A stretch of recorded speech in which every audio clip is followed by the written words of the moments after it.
I'd like to call to order the regular meeting of the Peabody City Council for March 28th, 2019, 7:30 p.m. in the Wiggins Auditorium. This meeting is being televised live on Cable Access Channel 9, is being taped by Peabody Access TV, and is also being recorded by our City Council stenographer.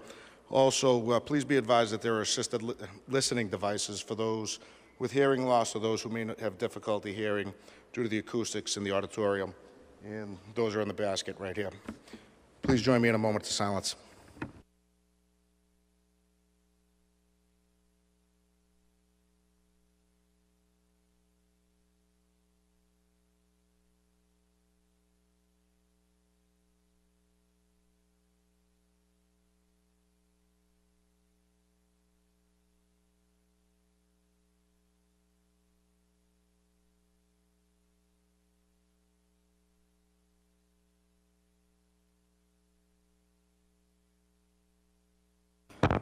It's a vote. Under suspension of the rules, could I have somebody receive the late communication via from Mayor Betancourt regarding the building inspector? So moved. All in favor? Any opposed? It's a vote. And Mayor Betancourt, the first order would be the appointment of Mark Menard. Thank you. Good evening, Council, and thank you for accommodating my request. I did put the request in on Monday, and I was not able to get into the Friday packet. However, the appointment who I'm seeking today is ready to start on Monday, and I just wanted to bring that forward to you today. Candidate for the Assistant Building Inspector position. We had a number of outstanding candidates for this position. We interviewed, I believe, 7. The interviews were conducted by our Building Commissioner, Al Tallarico, and our Human Resources Director, Beth O'Donnell. There were 2 that were forwarded to me for a final interview, and really got the opportunity to meet the candidate who I'm presenting today, Mark Menard, and I was really struck by his personality, the way he's gone about his business, and certainly his experience. You have his resume in front of you. He has nearly 40 years of experience in the trades as a construction foreman, the owner of his own company, and has worked on a number of pretty interesting projects over the years. Most notably, he's worked the last several years as a construction foreman for the motion picture industry, responsible for the layout and construction of sets in Massachusetts for such films as Patriot Day, Finest Hours, Ghostbusters, and The Judge. And not only that, but he's had his own construction company now for nearly 2 decades, working, doing large residential, commercial projects. In addition to that, he has his Massachusetts Construction Supervisor's license. He's a Peabody resident, and I thought he'd be an excellent fit for the important work that takes place in our building inspector's office. Right now, we have a great deal of construction taking place, both residential and commercial. And this position is strongly needed to continue to make sure that we are keeping up with the inspections and making sure we're not slowing down projects for homeowners and for businesses alike. Mr. Menard is here, certainly able to answer any questions, but I wanted to present to you today for his appointment, Mark Menard, to be our new Assistant Building Inspector. Thank you, Mr. President. Thank you, Mr. Menard. Would you like to say a few words? You don't have to. If you'd like to introduce yourself to the council.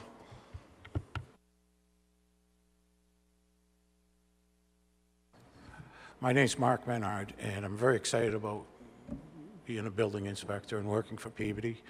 I think I'd be a good fit, and I'm looking forward to it. Thank you very much. Any commentary, Councilor Manning Martin? Thank you, Mr. Chairman. Through you to the mayor. Mayor, is this a open position, unfilled, or? It's an open position. Mr. Ron Shah had stepped away from the position. It's been vacant now for a few months, and actually about 3 months, I believe. And so, yes, he'll be filling the vacancy left behind by Mr. Shah. Okay. Well, I appreciate the work that Mr. Shah did, and Mr. Menard, you definitely got a lot of experience, but I have to say that your resume is really cool. So I'd love to sit down with you, and I'm sure you have some great stories for some of these movie sets that you've done. So welcome aboard. I'm happy to have you.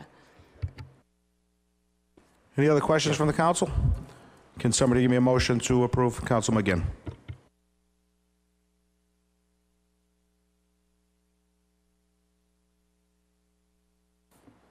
Thank you, Mr. President.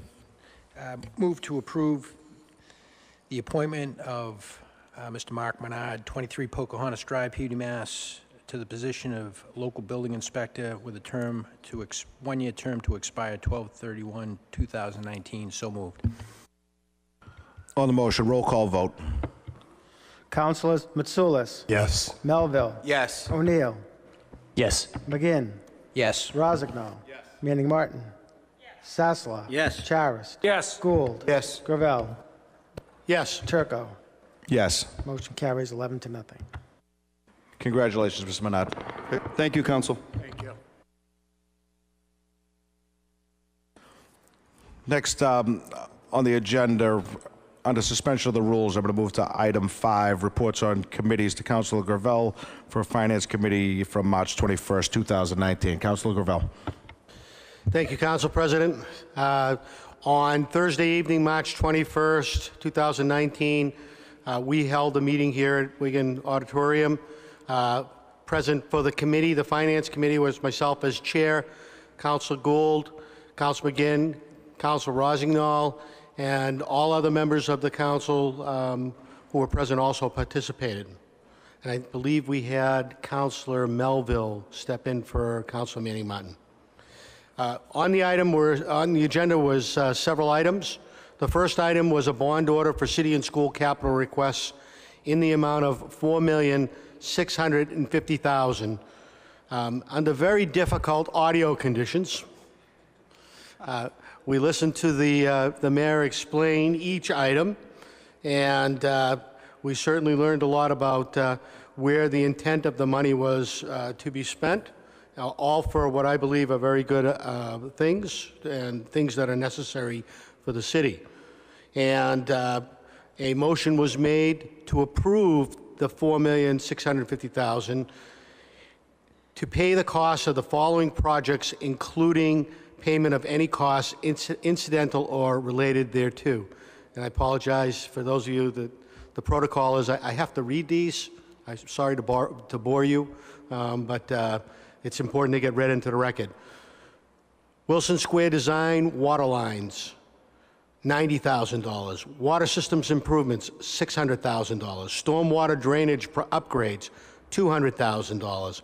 City Hall upgrades, partitions, doors, electrical and plumbing, $85,000. Riverwalk, $162,000. Fire station rehab, kitchen floors, etc., $75,000. Elgin Wood Dam repairs, $25,000. Library roof repairs, $250,000. A new engine, $750,000. DPS, a backhoe, $114,000. International dump, I believe that's a dumpster, dump truck, $185,000. 1-ton dump plow, $55,000. Police cruisers, replacing several, $200,000. Park pickup, $44,000. Golf pickup, $44,000. A Liberty Band, $28,000. City Hall mechanical upgrades, $15,000. Voting machines, of particular importance to Mr. Spanos, $115,000. Browns Pond fountain and dock to stop the erosion of the pond itself, $45,000. Public safety microwave radio system to keep our firefighters and policemen safe, as well as emergency workers during an emergency, $530,000. Computer hardware, $30,000. Computer software for the GIS system, $80,000. The Center School feasibility study, $50,000. Burke ground level flooring, $200,000. South gym floor, $12,500. Truckwood plow, $50,500. A van for $28,000. The textbook adoption for the Peabody Veterans Memorial High School and the Higgins School, $212,000. A phone system upgrade for the schools to move it out of the existing West Memorial building, $210,000. Custodial equipment, $15,000. School security cameras, locks, doors, hardware to complete the safety of our buildings, $150,000.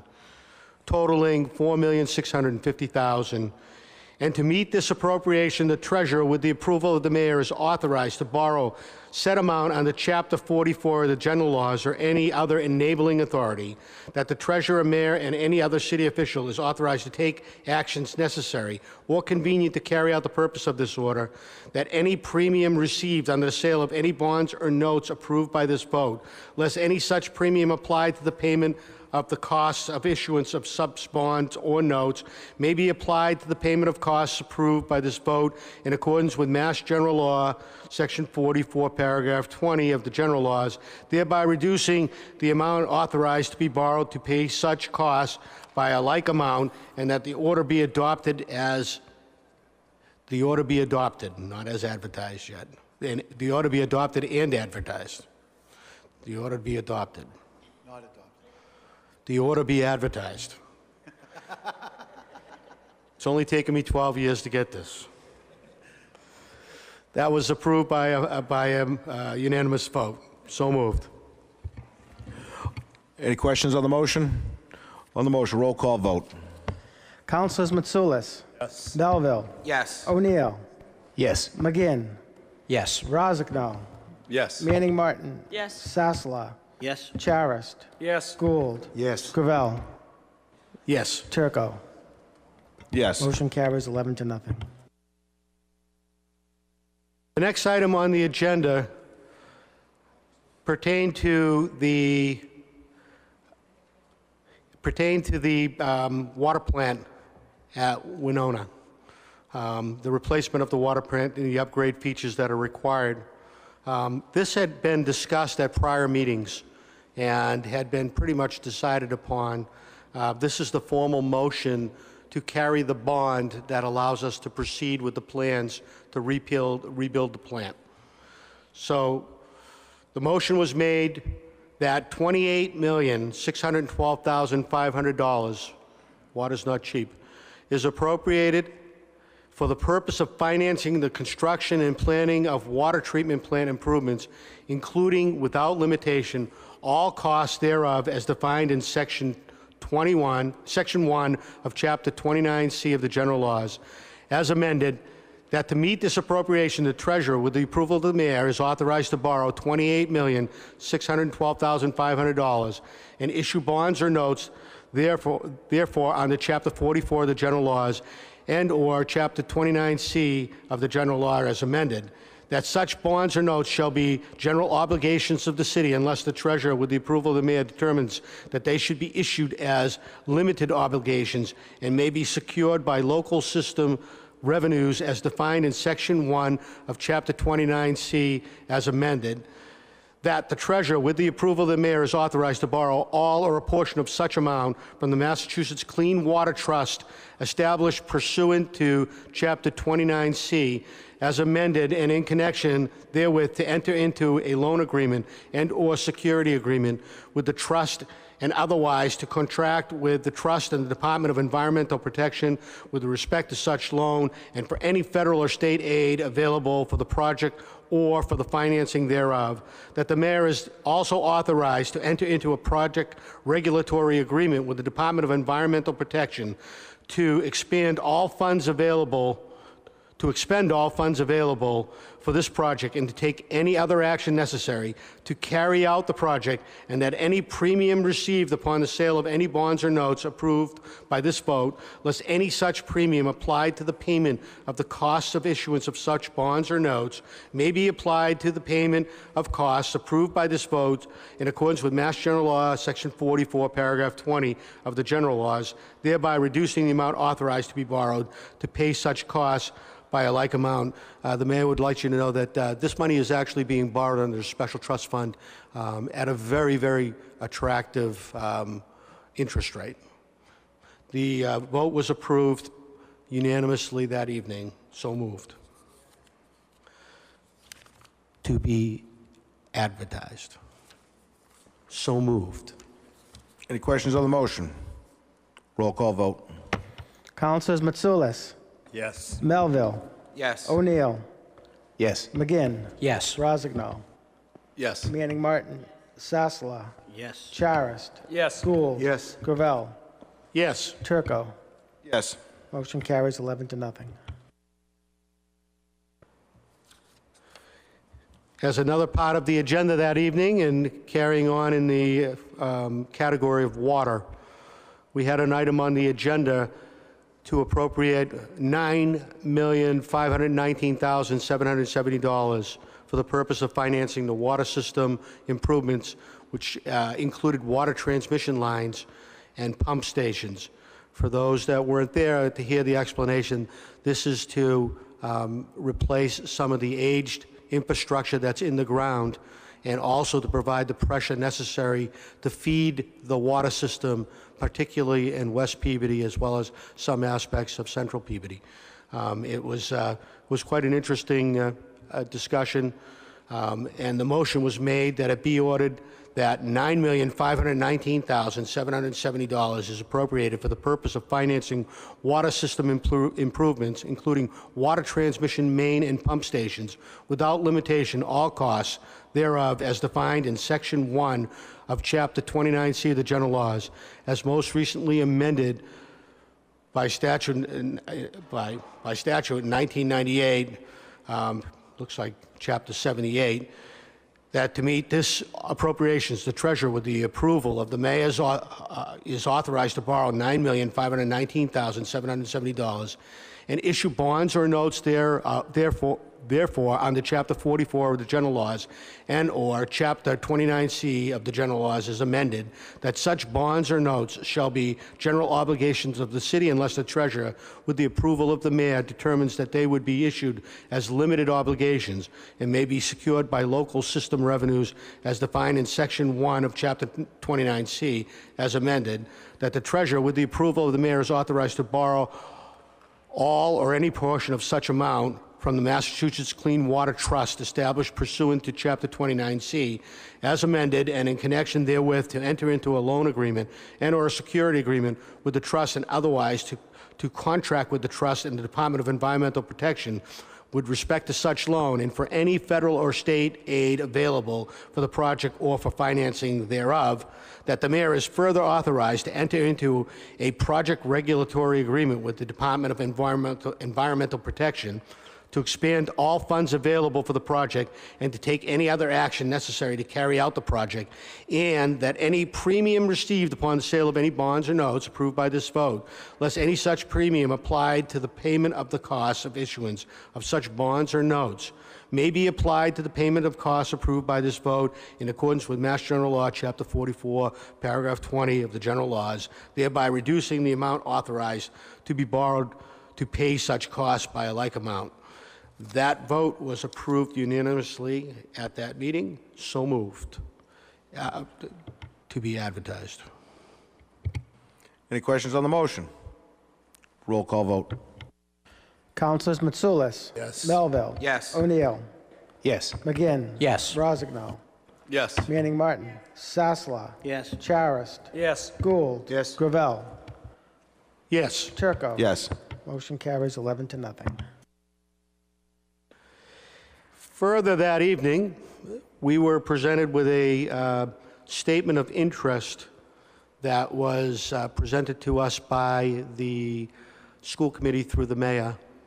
And the statement of interest was for the replacement or addition to obsolete buildings in order to provide the services necessary for our students at the center and the Veterans Memorial High School. Councilor Rozignol made a motion which the city council, which the committee approved, to provide that statement of interest. It was clear, it was made clear to all voting that the statement of interest is just that. It's a statement of interest to see if the school building authority has any appetite to provide the funding necessarily to replace these buildings. There's no obligation attached to a statement of interest.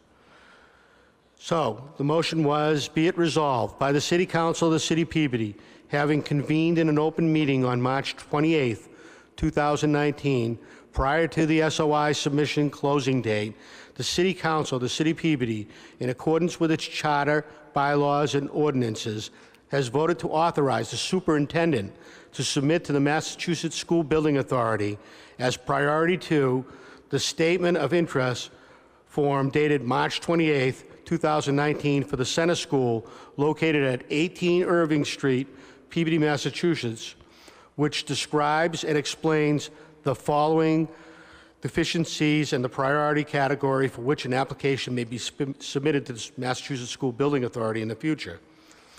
The MSBA priority selected is priority 2, replacement of or addition to obsolete buildings in order to provide for a full range of programs consistent with the state and approved local requirements. The specific objective of this SOI is to partner with the MSBA in a feasibility study for the replacement of the center school. The educational deficits of the center school are articulated in the center school SOI and include the need for gym space, cafeteria space, food service, servery, and kitchen space, much needed upgrades to classrooms, meeting rooms, electrical, plumbing, and HVAC systems.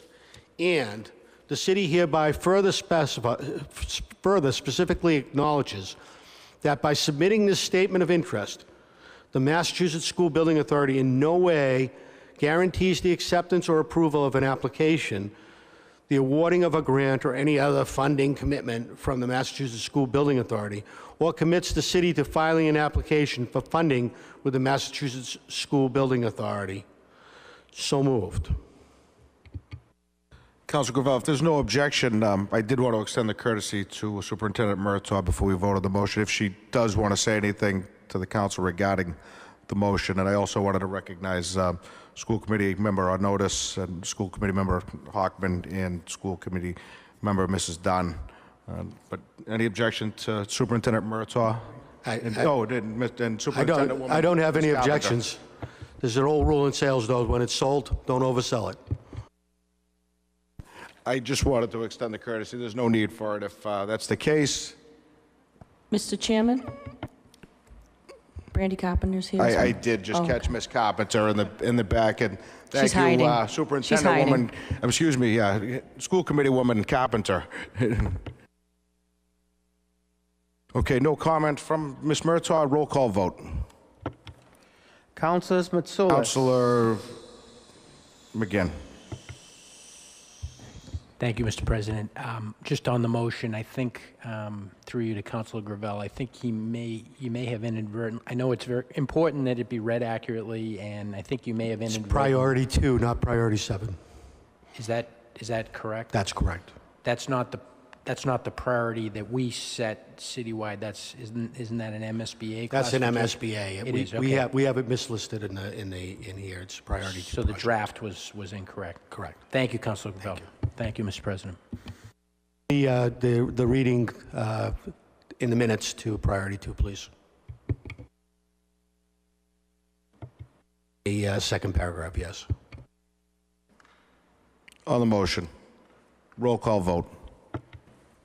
Councilors Mitsoulas. Yes. Melville. Yes. O'Neill. Yes. McGinn. Yes. Rozignol. Yes. Manning Martin. Yes. Sasla. Yes. Charis. Yes. Gould. Yes. Gravel. Yes. Turco. Yes. Motion carries 11-0. Another motion was made that evening for another statement of interest. The motion was made by Councilor Rozignol on behalf of the submission by the mayor and the school committee. Be it resolved by the City Council of the City of Peabody, having convened in an open meeting on March 28, 2019, prior to the SOI submission closing date, the City Council of the City of Peabody, in accordance with its charter, bylaws, and ordinances, has voted to authorize the superintendent to submit to the Massachusetts School Building as priority number one being our first choice, authority, the statement of interest form dated March 28, 2019 for the Peabody Veterans Memorial High School located at 485 Lowell Street, Peabody, Massachusetts, which describes and explains the following deficiencies and the priority categories for which an application may be submitted to the Massachusetts School Building Authority in the future. The MSBA priority selected is priority 2, which is the replacement of or in addition to obsolete buildings in order to provide for a full range of programs consistent with state and approved local requirements. The specific objective of this SOI is to partner with the MSBA in a feasibility study for the replacement of Peabody Veterans Memorial High School. The educational deficits of the Peabody Veterans Memorial High School are articulated in the Peabody Veterans Memorial High School SOI and include the need for much-needed upgrades to classrooms, science areas, industrial arts classrooms, meeting rooms, electrical, plumbing, and HVAC systems, energy efficiencies, building envelope, disability, accessibility, and security considerations. And the City Council hereby further specifically acknowledges that by submitting this statement of interest form, the Massachusetts School Building Authority in no way guarantees the acceptance of or the approval of an application, the awarding of a grant, or any other funding commitment from the Massachusetts School Building Authority, or commits the city to filing an application for funding with the Massachusetts School Building Authority. So moved. Councilor Gravel, on the motion, the mayor just wanted to explain one issue. Sure. Thank you, Mr. President. Thank you, Mr. Chairman. Yeah, real quickly, I think we've thrown a lot of numbers at you, Councilor Gravel, and I just want to make sure that the vote from the school committee was to make the high school project priority number 1 and the center school priority number 2. For the submittal under the core program to the MSBA, we have to select what is called their priority, and that's both submissions, both statement of interest would be priority number 7, which is replacement and renovation of or in addition to obsolete buildings in order to provide for a full range of programs consistent with state and approved local requirements. Okay, but that's, School Committee Woman Dunn had indicated should be priority 2, but we'll take whatever you want. 7? If 7 doesn't fit, move it to 2. It's definitely number 7. On the motion. Amend it back to number 7. On the motion, roll call vote. Councilors Mitsoulas. Melville. Yes. O'Neill. Yes. McGinn. Yes. Rozignol. Yes. Manning Martin. Yes. Sasla. Yes. Charist. Yes. Gould. Yes. Gravel. Yes. Turco. Yes. Motion carries 11-0. And tonight, you know, that you can hear everything, it's really nice. And it's almost like you want to sing that a song and change the words to, I can hear clearly now. The microphones are working. Thank you. Council, there's one additional motion on there. If you don't have a copy of it, I'll read it from Council Melville regarding the voting machines. And that motion was, be it ordered by the City Council of the City of Peabody that in accordance with the provisions of Chapter 54, Section 34 of the Massachusetts General Laws, that the ImageCast precinct optical tabulator voting system be used in all polling places within the City of Peabody effective in the year 2019, and that vote carried 5-0 on. So that'll be a motion just as I would have read it. Thank you very much, sir. On the motion, roll call vote. Councilors Mitsoulas. Yes. Melville. Yes. O'Neill. Yes. McGinn. Yes. Rozignol. Yes. Manning Martin. Sasla. Charis. Yes. Gould. Yes. Gravel. Yes. Turco. Yes. Motion carries 11-0. Could we have a 2-minute recess? 2-minute recess.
Councilors, if we could return to our seats.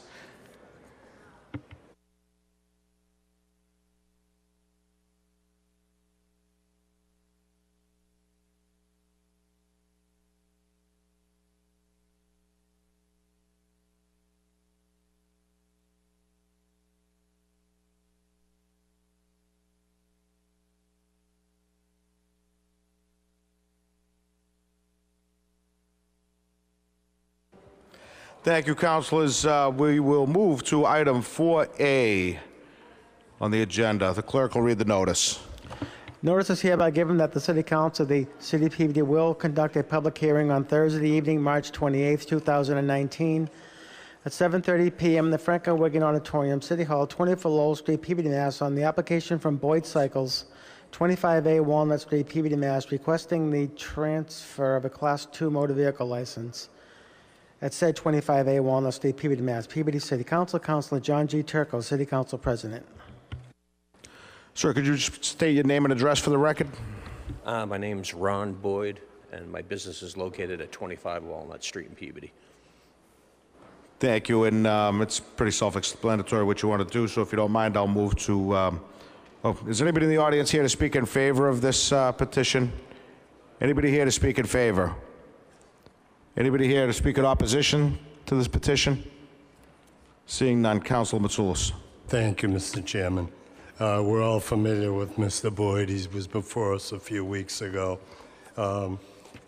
There's only one concern that came from public service, but I don't think it is a concern. You're not going to be doing repairs in there, am I correct? Not on site. We're not Okay, gonna be. so that does not apply to you. If you were, you'd have had a drain put in there approved by the state, and that doesn't apply to you. Mr. Chairman, this is a pretty simple request for a Class II motor vehicle license, and I have no further questions. Any councilors would like to jump in? Any questions from the council? Councilor Mitsoulas. Yeah, thank you, Mr. Chairman. I'd like to make a motion to close the public hearing, please. All in favor? Any opposed? It's a vote. Councilor Mitsoulas. Okay, thank you, Mr. Chairman. I'd like to make a motion to approve a Class II motor vehicle license for Boyd Cycle doing business at 25A Walnut Street, Peabody, Mass. So move. On the motion, any questions? Roll call vote. Councilors Mitsoulas, Yes. Melville. Yes. O'Neill. Yes. McGinn. Yes. Rosignol. Yes. Manning Martin. Yes. Sasla. Yes. Charist. Gould. Yes. Gravel. Yes. Turco. Yes. Motion carries 11-0. Thank you. While we have Mr. Oh, this isn't Mr. Boyd again. Different one. My apologies, Mr. Boyd. Congratulations. We'll move to item 4B on the agenda. The clerk will read the notice. Notice is hereby given that the City Council of the City of Peabody will conduct a public hearing on Thursday evening, March 28, 2019, at 7:30 p.m. in the Franklin Wiggin Auditorium, City Hall, 24 Lowell Street, Peabody, Mass., on the application from Walnut Street Auto Sales, 55 Walnut Street, Peabody, Mass., requesting to amend their Class II motor vehicle license by adding the name of Edward Cespedes to said license at 55 Walnut Street, Peabody, Mass. Peabody City Council, Councilor John G. Turco, City Council President. Is the petitioner in the audience? Could you come up to the podium?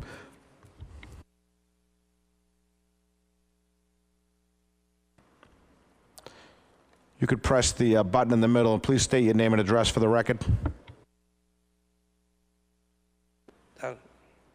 Warren Street,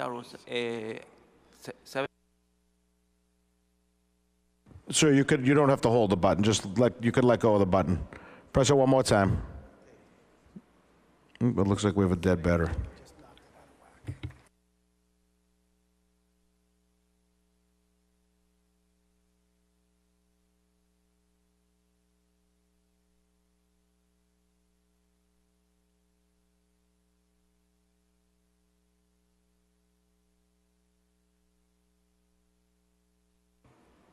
Okay, and then when you want to not talk, just... Okay? Thank you, sir. Thank you, sir. Again, could you just step a little closer to the microphone and state your name and address for the record? 74 Warren Street, Peabody, apartment 3. And your name is what? Edward Céspedes Peralta. Thank you. Is there anybody, would you like to explain what you want to do here? Or is... Council Matsoulis. Thank you, Mr. Chairman. They have a language barrier here, and let me try and explain this to you. He's coming in for a simple request. His brother owns the business, and he's going into business with his brother, and he wants his name on the Class 2 motor vehicle license along with his brother's. He's looking to amend it to put his name on there. There's not going to be any changes at all, just change in the name of the license. Okay. Thank you, Council. Is there anybody in the audience here to speak in favor of this petition? Anybody here to speak in opposition to the petition? Seeing none, Council Matsoulis. I'd like to close the public hearing, Mr. Chairman. All in favor, any opposed? It's a vote. Council Matsoulis. Did I do that too quick? My fault, I skipped. Is there any questions from the council regarding any this questions from the motion? councilors? All right, sorry about that. Okay, I'd like to make a motion, Mr. Chairman, to approve a Class 2 motor vehicle license amendment on Walnut Street Auto Sales, number 55 Walnut Street. So moved, Mr. Chairman. On the motion, roll call vote. Councilors Mitsoulas. Yes. Melville. Yes. O'Neill. Yes. McGinn. Yes. Rozignol. Yes. Manning Martin. Yes. Sasla. Yes. Charis. Yes. Gould. Yes. Gravel. Yes. Turco. Yes. Motion carries 11 to nothing. Move to item 4C on the agenda. The clerk will read the notice. Notice is hereby given that the City Council of the City of Peabody, acting as a special permit granting authority, will conduct a public hearing on Thursday evening, May 28, 2019, at 7:30 p.m. in the Franklin Wiggin Auditorium, City Hall, 24 Lowell Street, Peabody, Mass. On the application from J.P. Morgan Chase Bank North America, care of 246 Andover Street, Peabody, Mass. For a special permit seeking to allow a two-line drive-through ATM attached to a 3,470 plus or minus square foot building as of right branch bank to be constructed at 210 Andover Street on the northerly side of the mall property bounded by Andover Street, and the mall entrance adjacent to the Container Store, Peabody, Mass. Is filed in accordance with sections 4.2.5, 6.1, and 15.7 of the Peabody zoning ordinance. Peabody City Council, Councilor John G. Turco, City Council President. Please state your name and address for the record.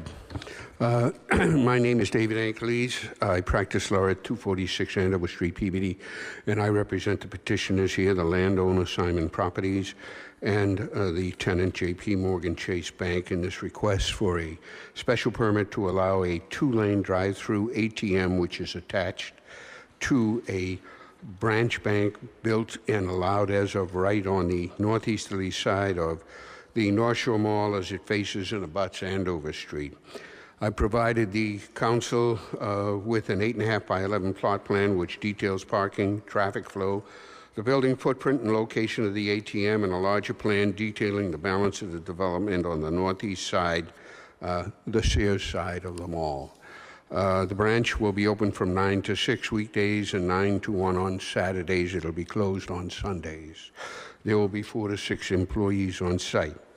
I have enclosed in your package elevations and floor plans and a detailed traffic study, all of which have been previously submitted to the Planning Board and the Construction Review Committee pursuant to Sections 6.1.4 and 6.2.1 of our Ordinance Site Plan Review. Final site plan approval was given on 2/21 with the condition that that Simon work closely with the fire department for placement of hydrants, and that is something that we have always done and will continue to do.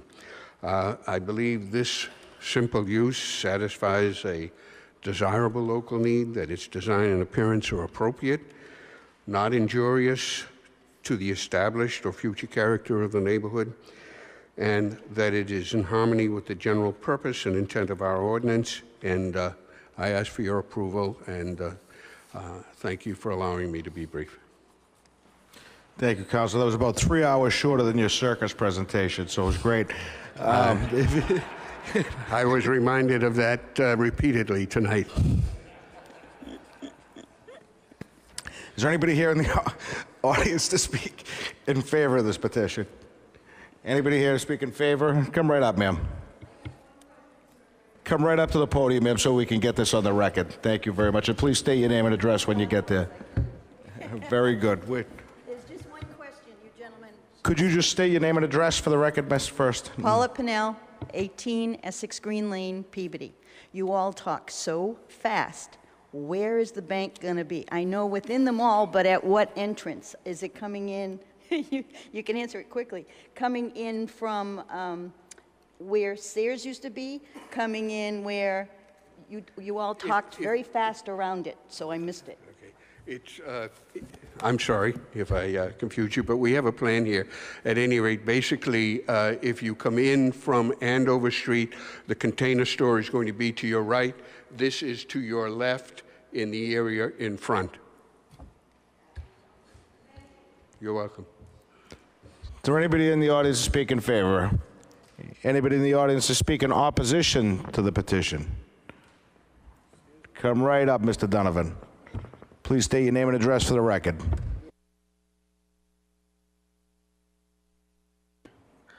For the record, my name is Russell Donovan, 12 Quail Road, Peabody. Unfortunately, I was unable to see the plans, so I have concerns. As always, it's pro or con. Is this going to be an additional entrance into the mall property, or are they using the existing entrances to the mall? Counselor, could you answer that for Mr. Donovan? Step right up to the podium.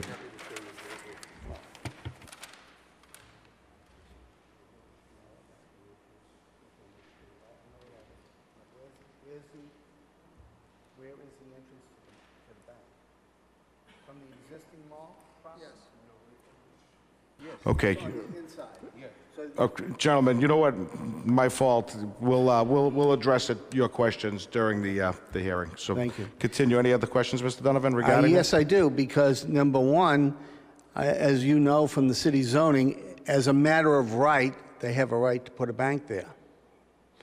Since the drive-through is not directly off of 114, I don't see the purpose for a special permit since it's on private property.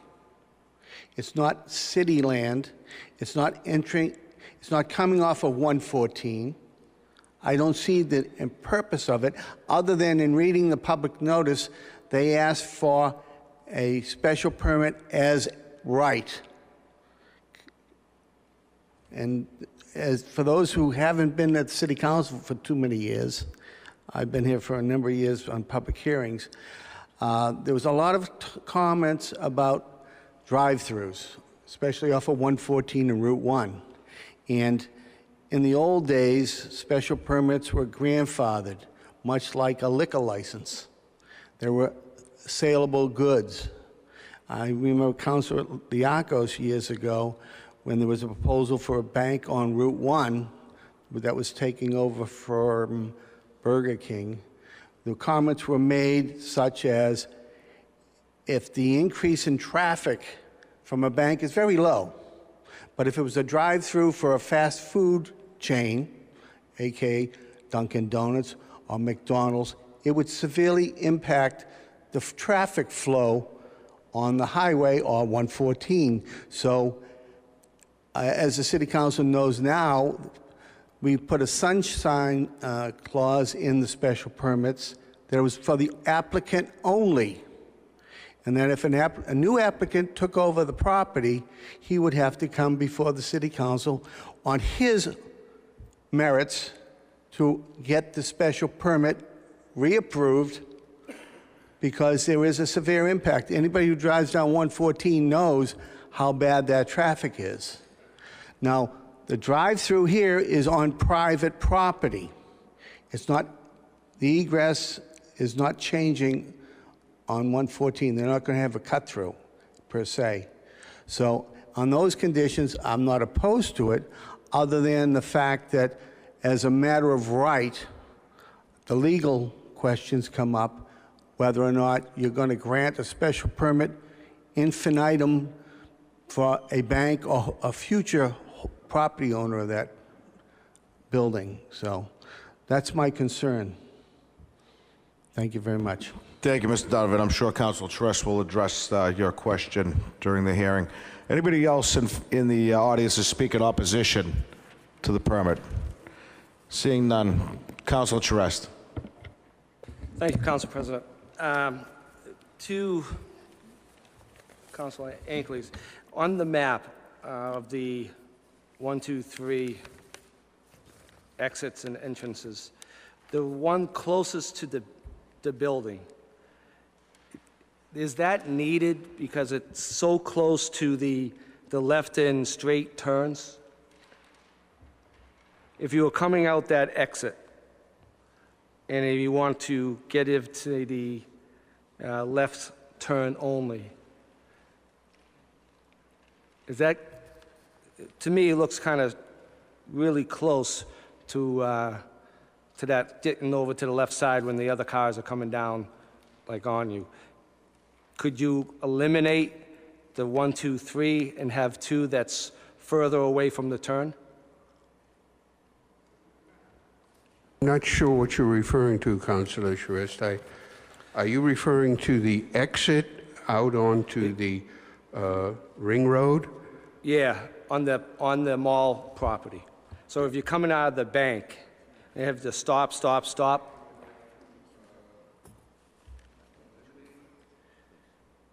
Or have it, yeah, further away from that where you're about to turn. I know we talked about that once in the very, very beginning stages of this, when the gym was being proposed and things like that. In response, I would say yes, we could probably do something like that, but I don't believe that it furthers, I don't believe it benefits the flow of traffic. In other words, you have, as you go easterly, 2 lanes of parking there, and that would back up the parking and force them to come down toward Andover Street, up and around and out again. I don't think that flow is efficient, and I think I'd like to be able to keep that opening there simply for purposes of fire, emergency, etc. I don't believe that the amount of traffic coming in and out of the bank at any particular time is going to be such that it's going to back up or cause any difficulty there. So you don't believe having a way in, one way in, out of those 3 spots closest to the mall, closest to the bank, that if you had one coming in and one going out would make it safer for exiting and entrance? It could be done if you believe,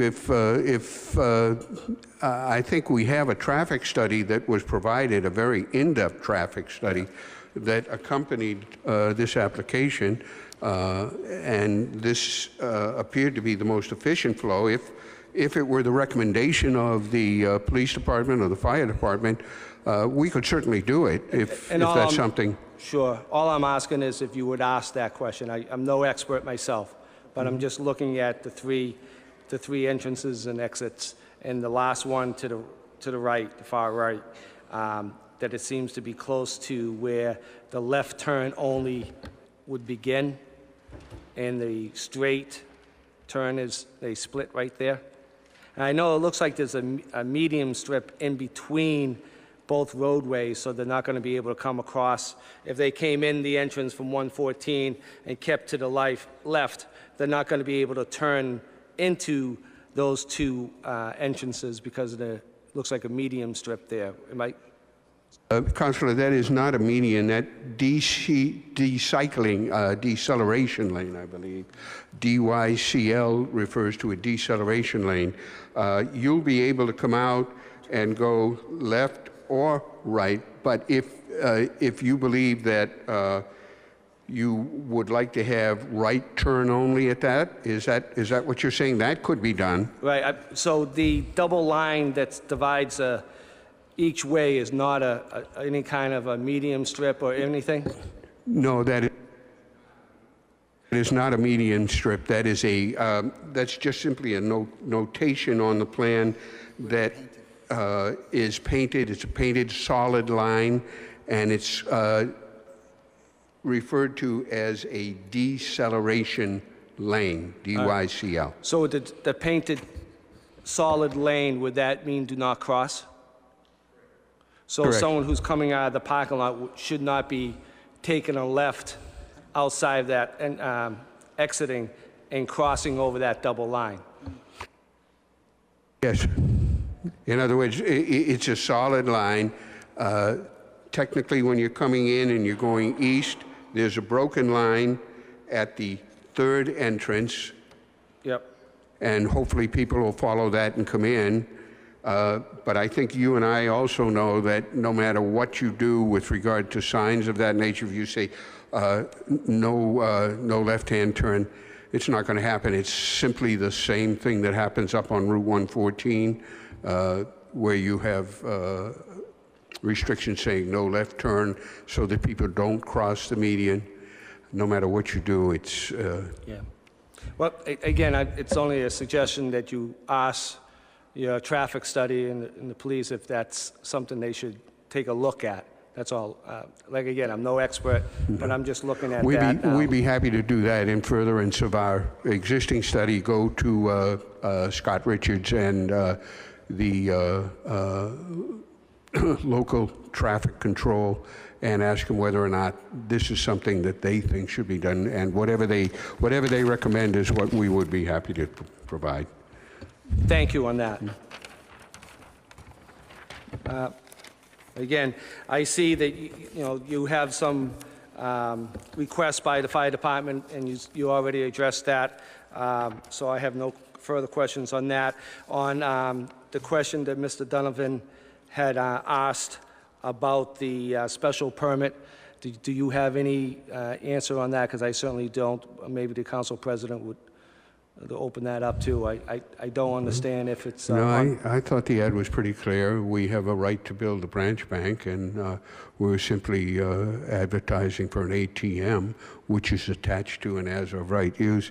One further answer to your other question is that this process began back in November. We submitted to the Construction Review, Site Plan Review Committee, and we received on March 7th a communication from our city planner indicating that by unanimous vote, the Construction Review Committee approved our site plan as presented to the Planning Board and the Construction Review Committee, with the one condition that we work with the fire department relative to placement of hydrants.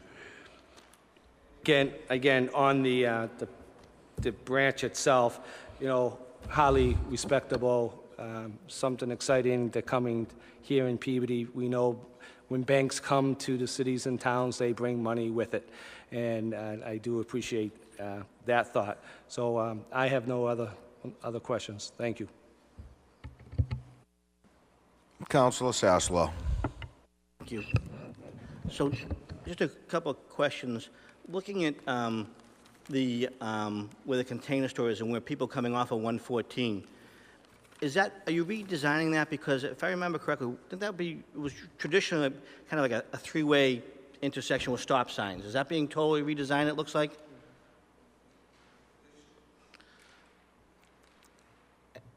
The intersection between the container store and the bank and the proposed Lifetime Fitness building is a three-way intersection.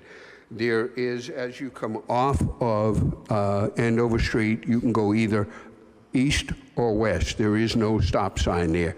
If you address the plan, you will see that there is a stop sign if you are traveling from west to east by the container store toward the bank.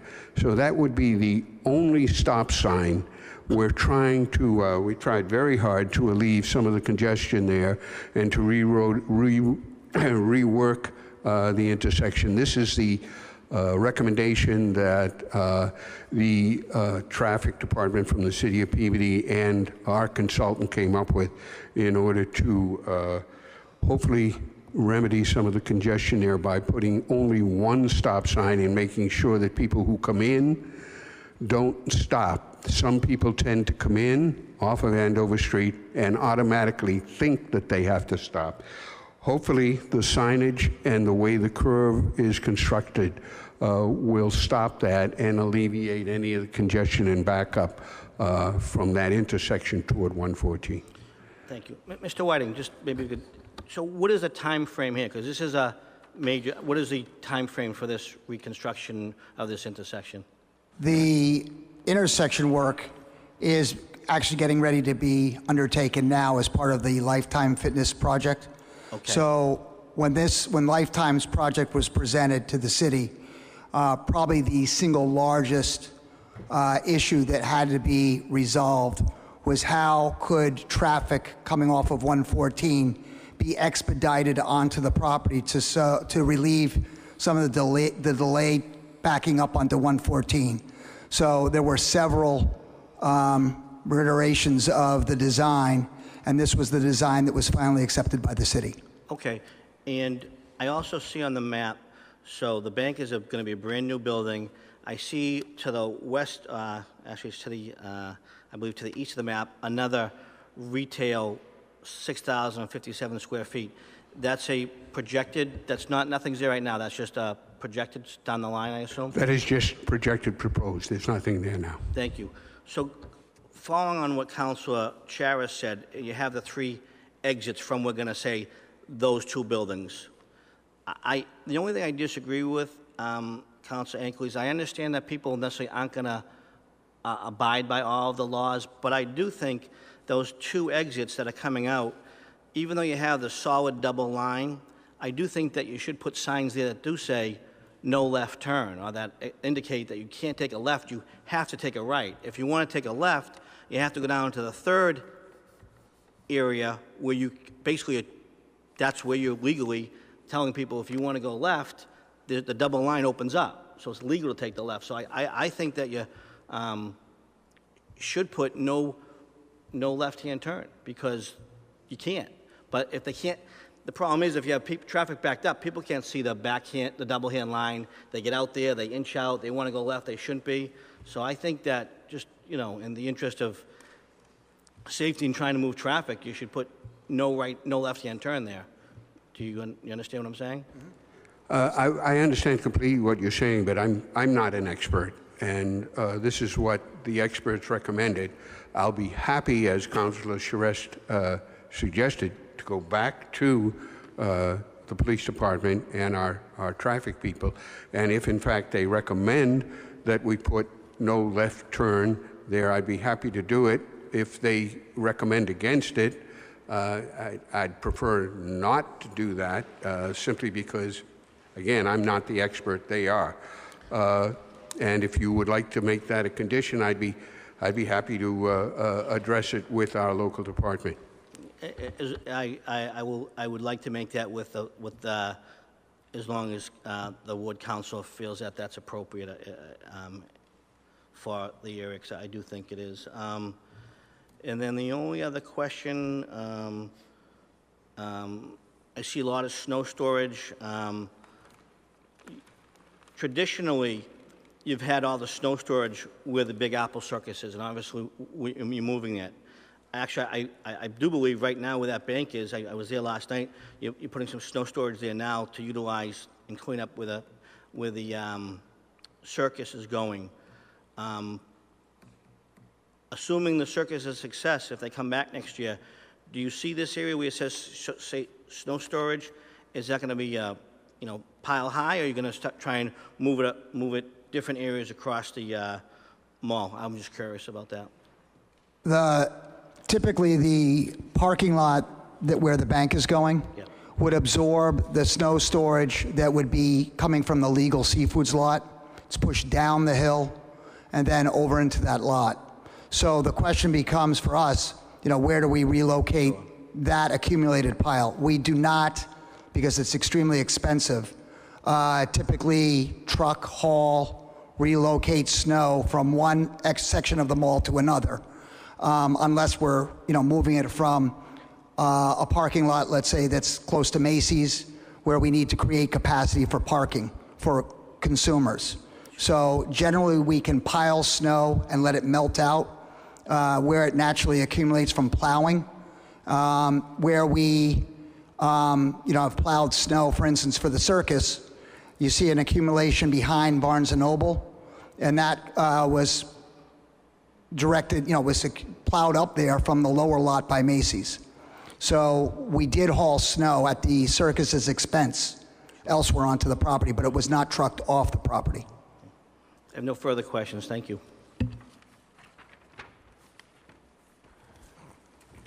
Thank you. And just to quickly address Mr. Donovan's question, this is a special permit for not the bank, but for the drive-through, which is required under PBD Code of Ordinances. All drive-throughs must come before a special permit.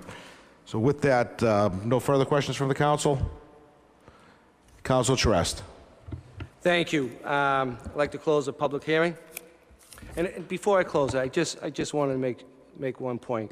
I know with the Simon Mall reputation, all these advancements and additions to the mall is representing them, and I know they always have the best interests of their mall and the city at heart. So I'm very comfortable with this bank, so because of the reputation of the mall.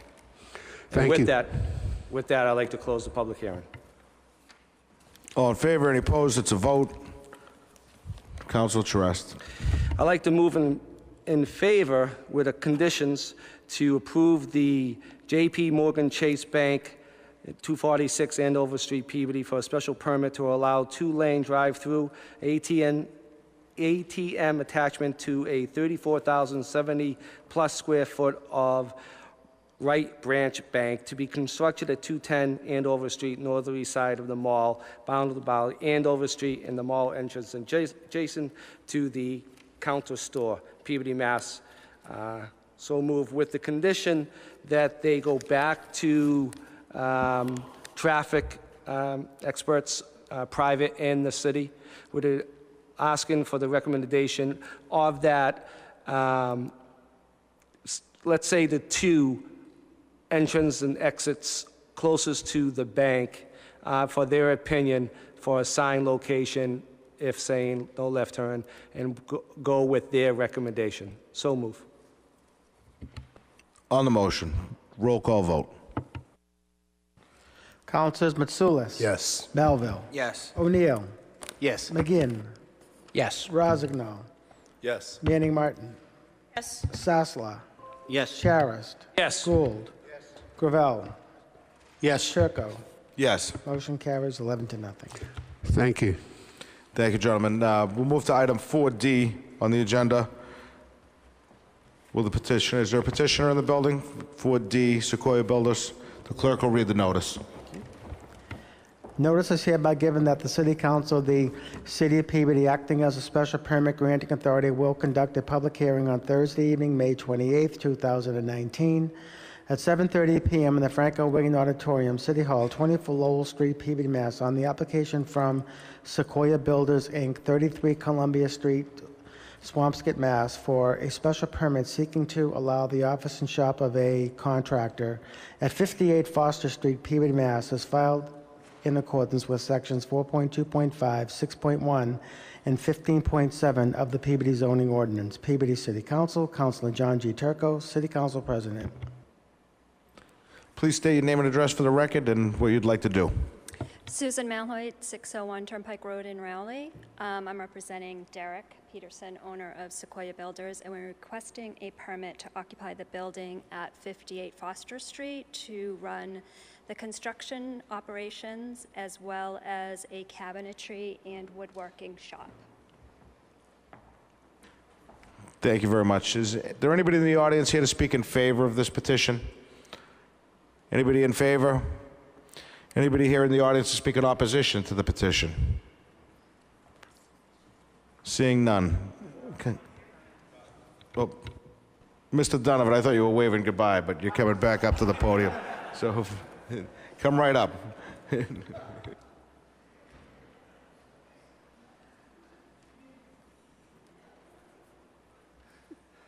For the record, my name's Russell Donovan, 12 Quail Road. Councilors, you're very familiar with Foster Street. You know it floods. You're also familiar with the fact that parking is at a premium down there. I'm not opposed to the petition, but they didn't answer some important questions. How many vehicles are going to be there? Where are they going to store them? What are their hours of operation? You know, that's a very busy street. Anybody who drives down there knows. There's been a lot of territorial disputes about parking down there already. So before you just blankly accept it, I think those conditions should be answered first. How many vehicles are they going to use, and where are they going to park the vehicles? It's easy to say yes. It's a little bit more difficult to ask the tough questions. Thank you. Thank you, Mr. Donovan. I'm sure Councilor McGinn was going to ask those very questions as they were presented to us in the packet also. Anybody else to speak in opposition to this permit? Seeing none. Councilor McGinn. Thank you, Mr. President. Under suspension of the rules, move to receive item 8C and refer to this hearing. So moved. All in favor? Any opposed? It's a vote. Thank you, Mr. President. 58 Foster Street is a property that's been in disrepair for many years. The current owners of the property and the adjacent property at 60 Foster Street, the Hanzopoulos family, are planning improvements, and this tenant that they've secured, Sequoia Building, is the first significant step in that process. The use of this building is similar, or the proposed use is similar to what had been there in the past, which is a wood shop.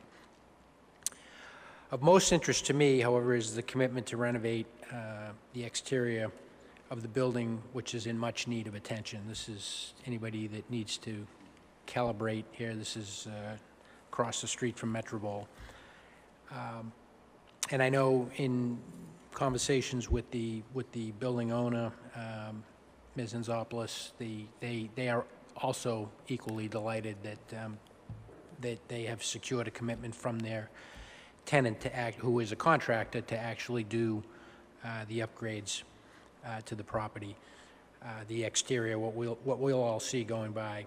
I have been in touch with the applicant, who couldn't be here tonight, but it's represented by Ms. Milhoit, Mr. Peterson, and obviously have also talked to the building owner to review the questions on the that I had on the application, including the parking question that was just raised by Mr. Donovan.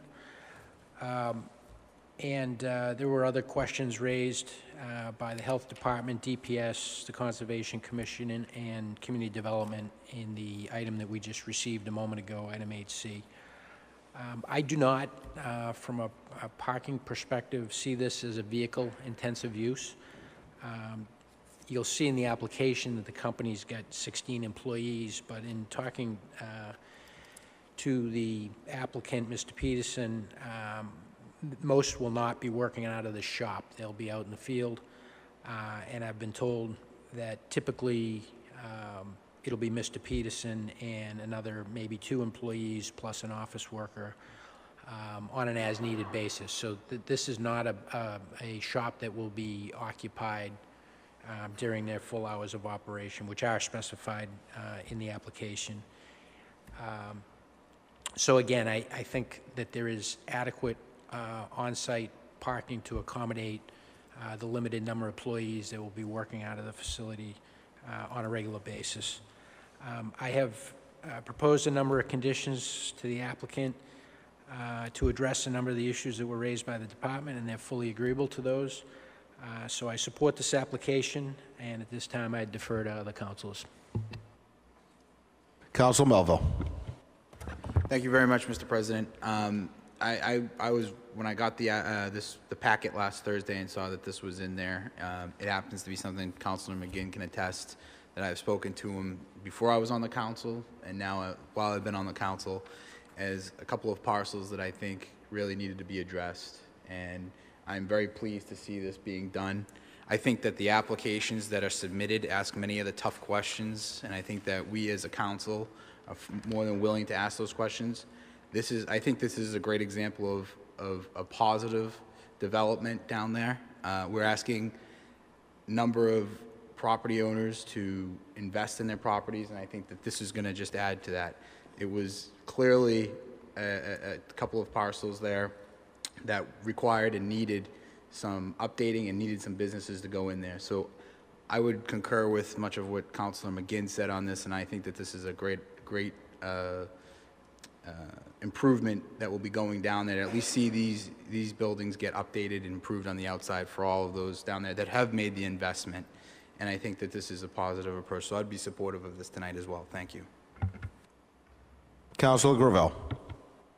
Thank you, Council President, and I certainly couldn't agree more with Council Melville and Council McGinn. And I was just going to ask Council McGinn, was this Peter's place? Yeah. That's correct. So, yeah, Peter was a cabinet maker, and he knew my dad really well. I grew up in this neighborhood, and that particular building, at one point in time, looked really nice. It will again. When because he was the one who put that clapboard siding on it. He did it all himself. I remember when DNR Market was just coming of age, he had really put a lot of effort into that, and it looked beautiful for a period of time. But then, you know, the windows were all boarded up because, for some reason, and it just fell out of maintenance, and it has become somewhat of an eyesore, you know. I'm thrilled to see somebody putting something in there. I'm not worried about the parking at all, to be honest with you. You know, I think sometimes we can get over-embellished on, you know, parking problems that are going to happen that we don't even know are going to happen. So from my perspective, I think they've got a good plan. There's a good concept. I hope somebody does something with the garage next door, which used to be the towing company used to be there, and at one point in time it was a working garage. And really dress it up. I mean, that building and the building next door make an impression on the city as you drive into it, you know, as you drive through it. And unless we encourage people to do something with it, the impression is not a good one. I went to a Red Cross breakfast this morning to honor the heroes among us, and they were talking about Mr. Wiley Dr. Wiley from Endicott College. When he first came into Endicott College, they had very little money. And as you all know, Dr. Wiley passed, but the person speaking on behalf of him said he took the last $200-300 that they had in their endowment and put it into flowers at the front gate so that it would make the right impression. And the result is now people go to that college and really, you know, they bought into that theory that they could rebuild it and redo it. Made all the difference in the world. Well, cities to me are like that. Unless we help people to dress them up and make them look good, then people are going to try to stay away from them. I think this is a great project. I intend to support it, and I thank you, Councilman McGinn, for all the work you did on it. Council Matsoulis. Thank you, Mr. Chairman. I also am going to support this because I understand where Peter's coming from. I have a similar ward, and I deal with the same issues, and I'm starting to see the changes most of us councilors are starting to see. Peabody's on the move. We've got areas that are starting to be developed where they haven't been for years and years and years. And I think that Foster Street is going to come back to life. You're not going to see the old tanneries any longer. You know, that business is out, but there are plenty other businesses out there that are looking for locations. And what we have to offer in the Foster Street area and the downtown Walnut Street area, you know, we have spots that are opportunities for people to start businesses. And the way this council is turning, we're very supportive to businesses, which is, I like seeing that, and I think it's good for the city. And I think it's all been said. I feel good about this. I plan to support it. Thank you, Mr. Chairman. Thank you. Council Manning Martin. Thank you, Mr. Chairman. And I just wanted to note that, and I don't think it was intended by any of the councilors, that the property there will be improved. And it was owned by a gentleman who had passed away. And, you know, as children become adult children and they own properties that their parents had, they need to take care. Our parents get older. We have to take care of them. They pass away. Then you have children living in different states, and you really have to manage those things. And it's not easy to do those things. So those things took time, and the Hanzopoulos family wanted to make sure that they got the right business in there to do the right thing and to improve their property. They take a lot of pride in their property. Their father did. They do. And so they took them a little time. They get the right people in there, and they're going to do the right thing. And the area will be improved. And, of course, I support this. And for the Hanzopoulos family, I know that it's been a lot of work for you, and I thank you for taking the time to do the right thing for the city, and in addition to for yourselves. And if the city can help you in any way moving forward to continue to improve that property in any way we can help you, having been residents of the city for generations, we are glad that you are keeping the property, improving the property, and staying in Peabody, and we look forward to working with you. So, of course, I support it. Thank you so much. Thank you. Councilor McGinn. Thank you, Mr. President. Move to close public hearing. All in favor, any opposed to vote?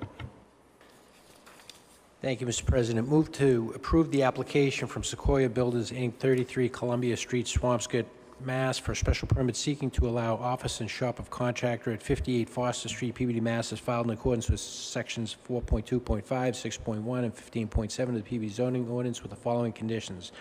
As required by zoning, section 5.2.2, the Peabody downtown design standards will apply to building exterior work and signage. Mechanical systems will be in place to prevent the migration of noise, dust, odor, and other nuisance impacts from the property. Outside lights shall not shine into abutting residential properties on Oak Street. If floor drains exist or are required, they shall comply with Massachusetts State Plumbing Code. There will be no dumpster on the property. Trash and debris will be stored within the building and removed by dump truck on a periodic basis. All waste pickups will be accommodated on the property.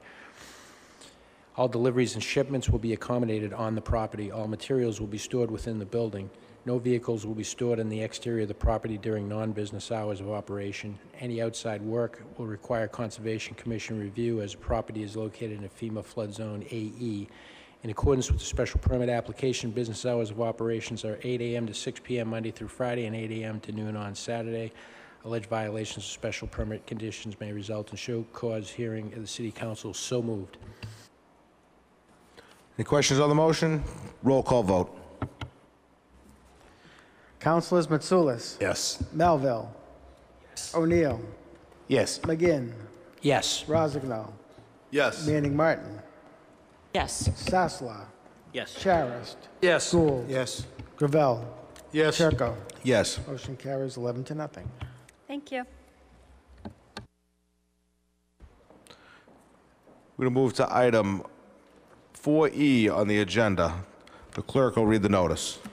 Notice is hereby given that the City Council of the City of Peabody, acting as a special permit granting authority, will conduct a public hearing on Thursday evening, May 28, 2019, at 7:30 p.m. in the Franco Wiggin Auditorium, City Hall, 24 Lowell Street, Peabody, Mass. on the application from Dorzon Tozaj, 8 Crown and Shield Street, Peabody, Mass. for a special permit seeking to allow a hand car wash at 210 Andover Street in a portion of the mall parking lot bounded by Prospect Street, Essex Lane, and Essex Center Drive, Peabody, Mass. as filed in accordance with sections 4.2.5, 6.1, and 15.7 of the Peabody zoning ordinance. Peabody City Council, Councilor John G. Turco, City Council President. Please state your name and address for the record and what you would like to do. Good evening. For the record, my name's Ethan Bonzalitis. I'm an attorney practicing law at 246 Andover Street in Peabody, and I am here on behalf of the petitioner with respect to this evening's application. We're all aware that a big mistake has already been made with respect to this project. We all know that a car washing facility in the Business Regional Zoning District requires both a special permit that's issued through this council and site plan review through the planning board before a building permit is allowed to be issued. Mr. Tozai, the petitioner, he was well aware of the special permit and the site plan approval requirements, but instead of using an attorney, he relied on his engineers to proceed with the permitting process. And in many cities and towns, the planning board is actually the special permit granting authority in conjunction with the use that goes through the site plan review or approval process. And when you look at our site plan review application on the bottom of the first page, you know, we have a section that's entitled Permits and Approvals, and then there's a subsection that's entitled Special Permit. My client and the engineer, they checked off the special permit box because basically they were under the impression that the special permit and the site plan review process was going totally through the planning board. I believe that the engineer was also under the same misunderstanding, and then the engineer filed that site plan review application with the planning board in August of 2017. After several months of dealing with the planning board, that plan was finally approved in January of 2018. That approved site plan was submitted with the special permit application that you have this evening. The petitioner, believing that he had the appropriate approvals in hand, he applied for and obtained a building permit in November of 2018. Upon issuance of that permit, he ordered and installed the structures that you see on the property today. It's an unintentional and it's an honest mistake, but it's a mistake nonetheless, and I'm hoping that we'll be able to correct that mistake this evening. With respect to the petitioner's proposal, Mr. Tojai has entered into a lease agreement with the North Shore Shopping Center to lease approximately 18,800 square feet of their property, as is shown on the site plan, and he would use that area as a hand car washing facility, doing business as North New England Hand Car Wash. The proposal requires the installation of both a carport-styled structure along with an office trailer, and as you all know, both of those structures are currently on the property. The carport is a steel frame structure. It has a metal roof. It has a heavy vinyl exterior. It's approximately 70 feet long. It's 24 feet wide. It's about 13 feet in height. It contains about 1,700 square feet of area, and this is the area where all the cars would be manually hand washed. The office trailer, that contains about 240 square feet. It's obviously going to be used as a trailer, I mean as an office, but it will also have a bathroom, and it will house 3 or 4 pressure pumps, which in turn will feed 3 or 4 hoses into the carport. Although everything is done by hand, it's still going to be a full-service car wash. They will be offering both interior and exterior cleaning of the cars. They'll offer car detailing. All of the applicable utilities in the infrastructure, such as water, sewer, and drainage, that's already all been installed pursuant to the requirements and specifications of the Department of Public Services and pursuant to the requirements of the site plan approval decision. I do think that the petitioner's proposal is quite a unique one. I don't think there's anything like that within the surrounding North Shore area. It's a concept that I think comes with a lot of environmental benefits versus a traditional mechanical car wash. A hand washing facility generates really little to no noise. It uses approximately 2/3 less detergent than a mechanical one. It uses less electricity. You end up with a cleaner car that has less wear and tear to the exterior finish of the automobile, and it uses a lot less water. An automated car wash uses about 40 gallons to wash one car, compared to the approximately 7 to 10 gallons of water that are used when you hand wash a vehicle. In addition, the petitioner anticipates that the great majority of his customers are going to be people that are already coming to the mall. So to that end, he's going to offer a valet pickup and drop-off for those people that would like to leave their car to be serviced while they're shopping within the mall. Mr. Tojai anticipates having about 12 employees. There'd be 7 to 8 per shift. His hours of operation would be Monday through Sunday from 8 a.m. to 7 p.m. during the spring and summer season, and from 8 a.m. to 5 p.m. During the fall and the winter season. The petitioner does have experience in this business. He's owned 2 similar facilities in London when he was living there. And he is with me this evening, along with the manager, Mr. Mark Whiting from the shopping center. And together we'll try to answer any questions that the council or the public may have. Thank you.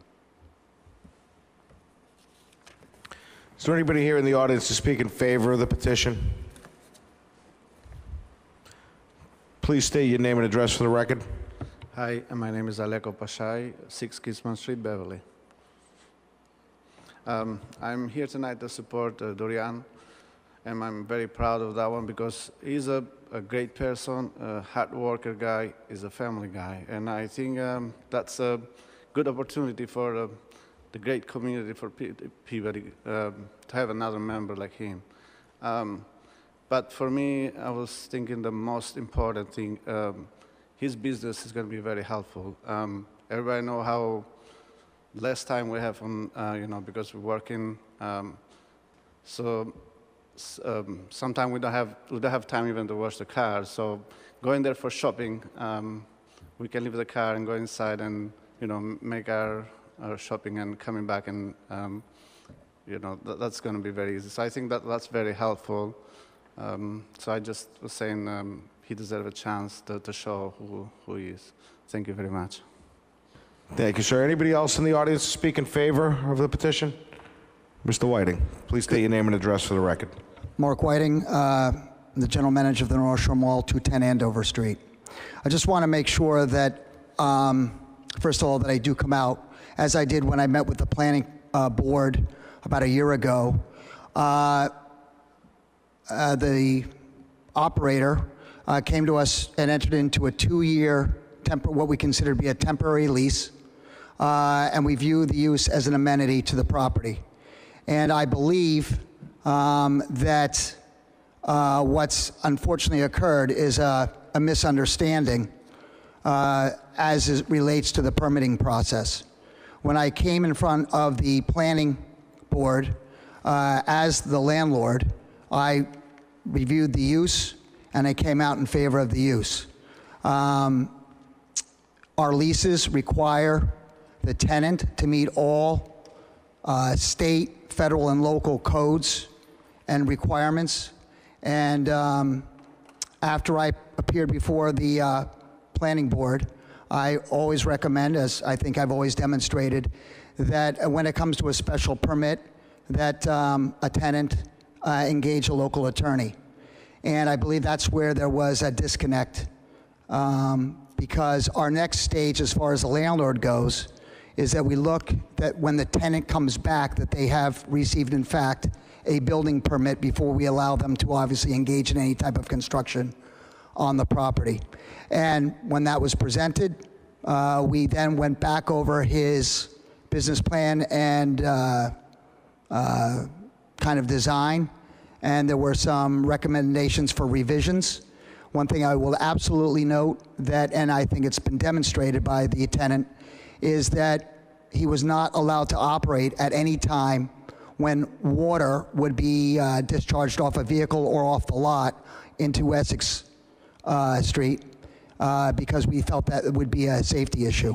The tenant, from my perspective, has met his obligation to the mall by providing the building permit, as well as meeting his monthly rental obligation for all the months that he's been on the property under a lease, even though he is yet to operate. I believe he's incurred a substantial financial obligation by installing the city services, or excuse me, the services coming off his operation to the city drain system. And so for that, I'm in favor of his use. Thank you. Thank you, sir. Is there anybody else in the audience to speak in favor of the petition? Come right up, sir. Hi. Please state your name and address.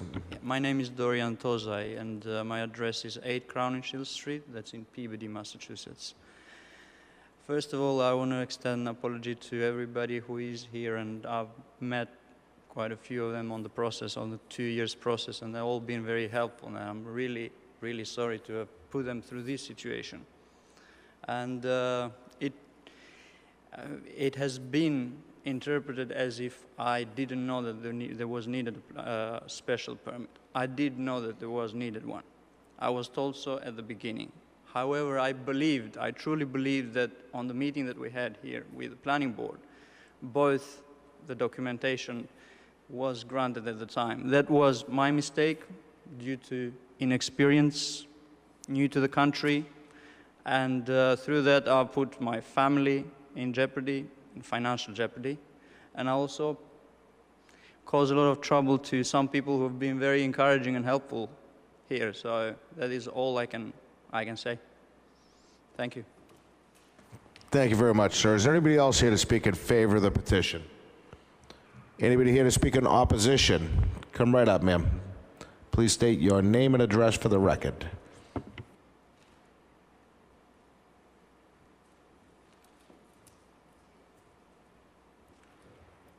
My name is Paula Pinnell, and I live at 18 Essex Green Lane in Peabody.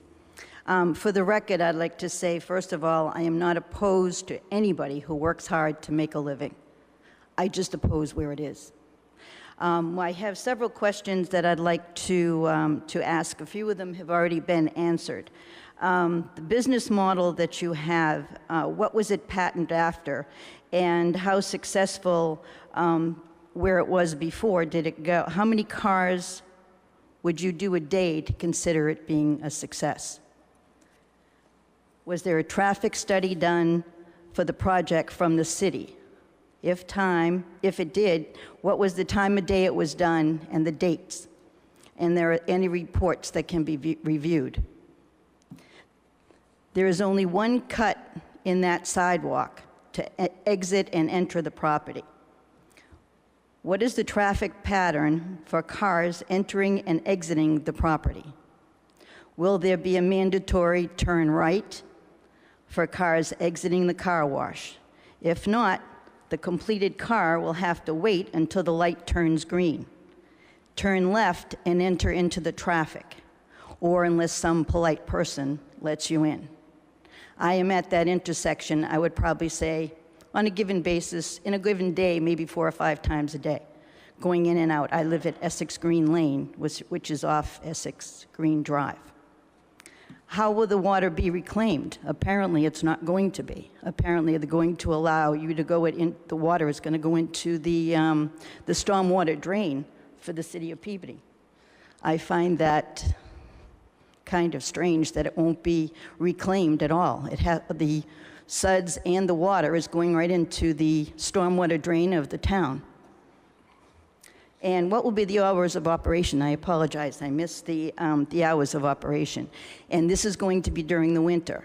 These gentlemen are going to be hand washing cars in the winter. I find that a little bit difficult. As I said, I'm not opposed to these gentlemen working hard to earn a living, just where it is. Thank you, ma'am, and I'm sure Councilor Charest can address many of those questions. Councilor, would you like to have them addressed now from the business owner? Oh. Sure, give me one moment.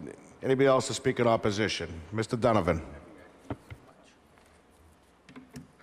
For the record, my name's Russell Donovan, 12 Quail Road.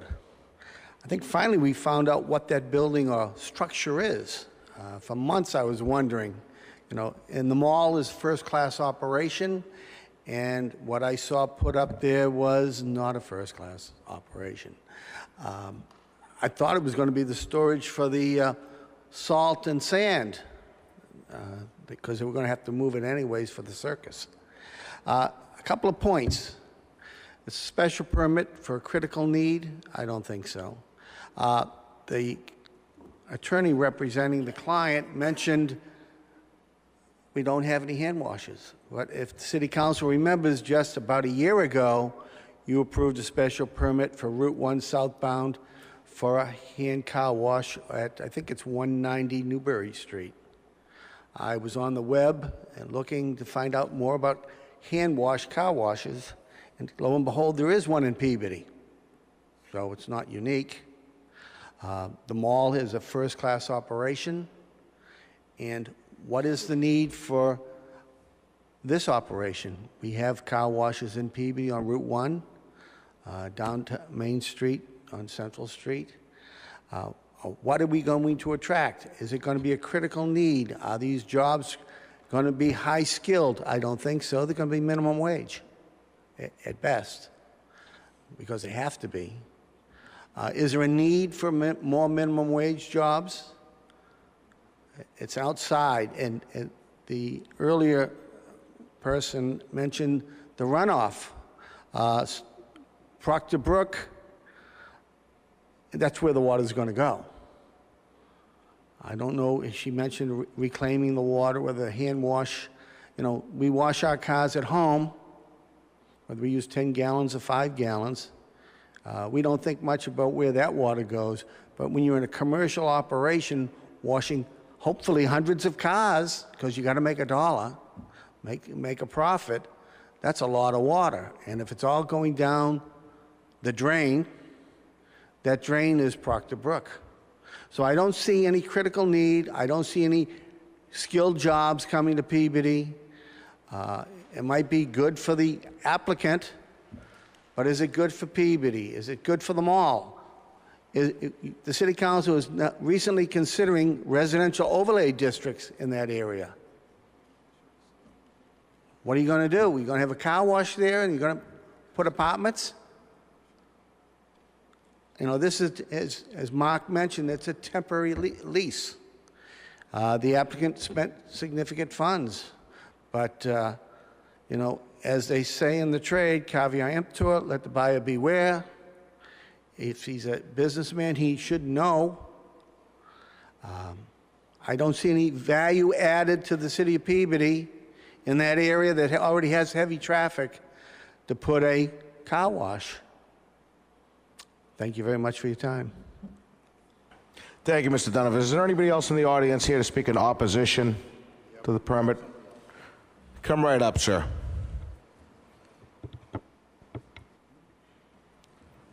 Please state your name and address for the record.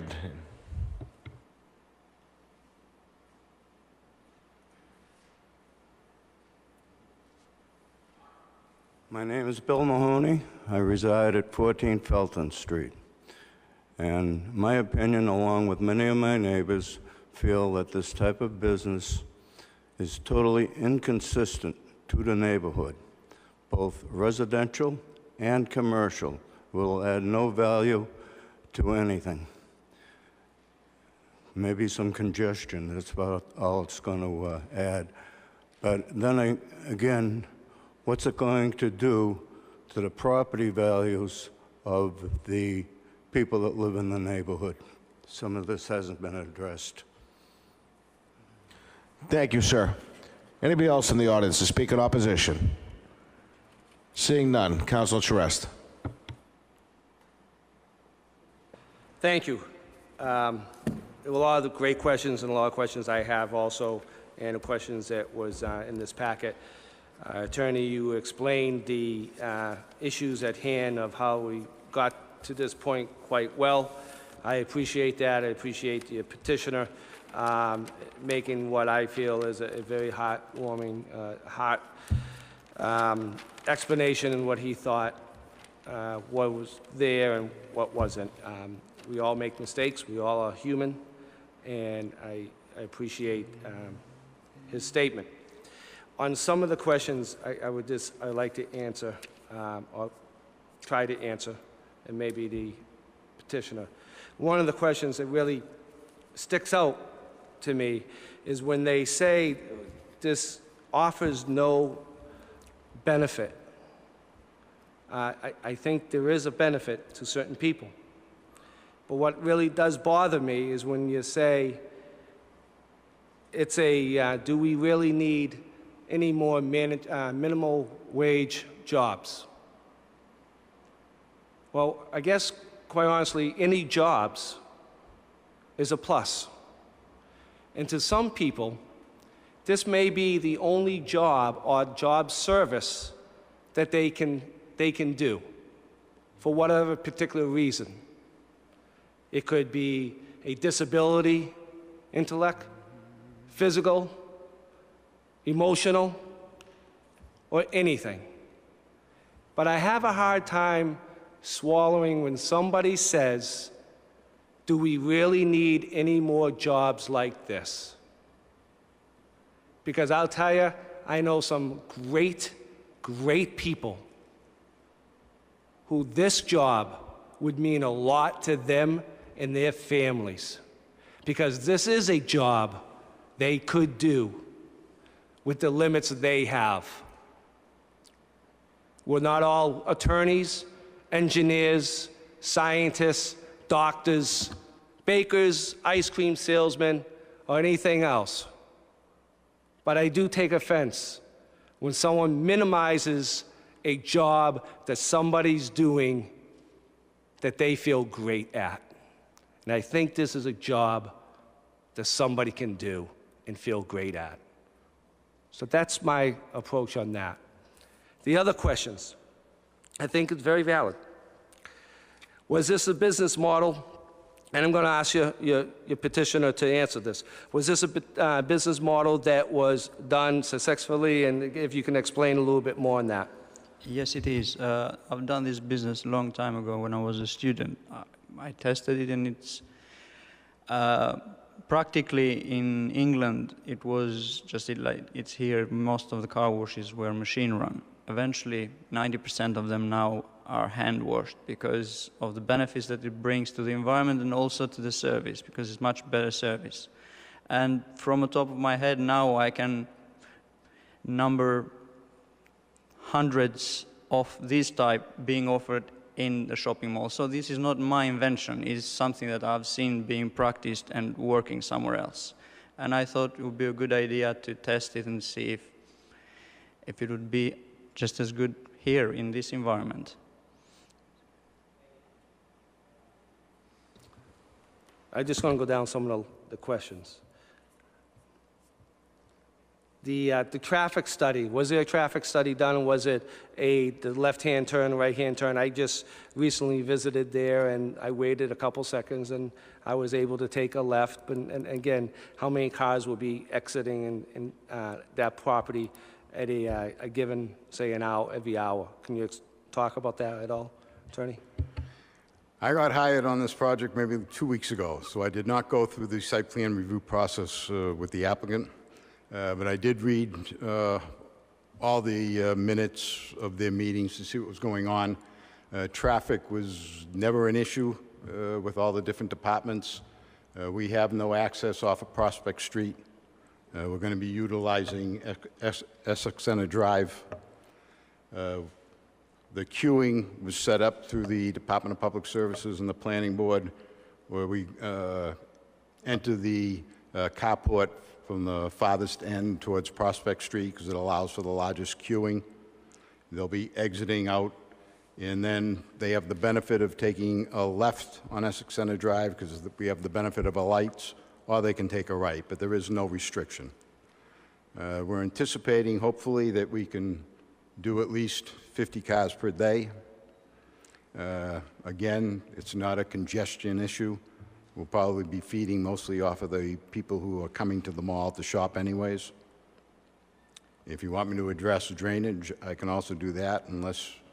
That was going to be my next question, and I realized that there was a catch system Yes. put into the property, and when I visited, I questioned the tar that was there and was told that the new base will be poor, but if you can talk about that, please. Sure. The carport area is going to be repaved. And the drainage system went through a lot of work with the Department of Public Services. It was several months with the planning board. And what it is the area in which we're working is required to have between a 6 and 8 inch berm that surrounds that area. And then the canopy overlaps that berm by a couple of feet. And then at the high point, or I should say at the low point, which is the point towards Essex Center Drive, we have a lateral drain system that goes the entire width of the carport area. And that's going to catch the surface water runoff so it can't leave the site. Then that water gets treated. It's going to drain back towards Prospect Street. And at the end of the other canopy, there has been installed a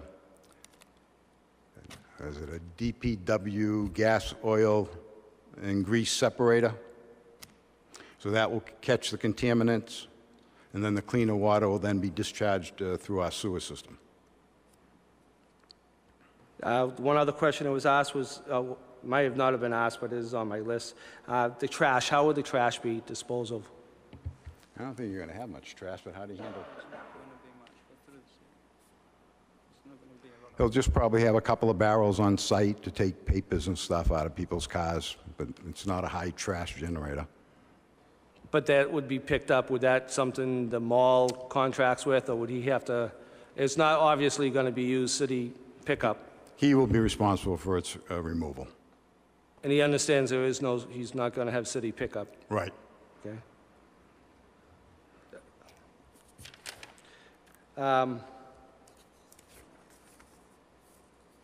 I'm going to have a few conditions that is set in this packet by different departments. One of the other questions was, how would this affect home values? Quite honestly, I don't think a small hand wash, car wash type of thing was going to be affecting the values of the homes in this particular area. I may be wrong, but I just don't see this being a means of deflating the value of the property. So again, I'm not a realtor, but watching the real estate actions.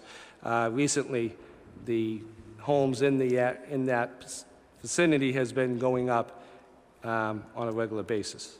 So I just wanted to address that issue. With the Department of Health, they have made some conditions listed here in the packet. And I was going to ask to have that part of the conditions if this motion goes forward. Is that understood and accepted by your client from the Department of Health? That is. What were the conditions? Please provide storage chemicals and no dust, odor, noise, nuisance, resulting from vacuum cleaning or power washing equipment. Ensure proper, it looks like no negative runoff water. We took care of that. So you're agreeable to that? Yes. The Department of Public Services, they have a few, if you've noticed, I'm sure you have this in your packet and you read well through. That I do. And you are fully understanding of what they are asking for and pledging to obey by what they ask for.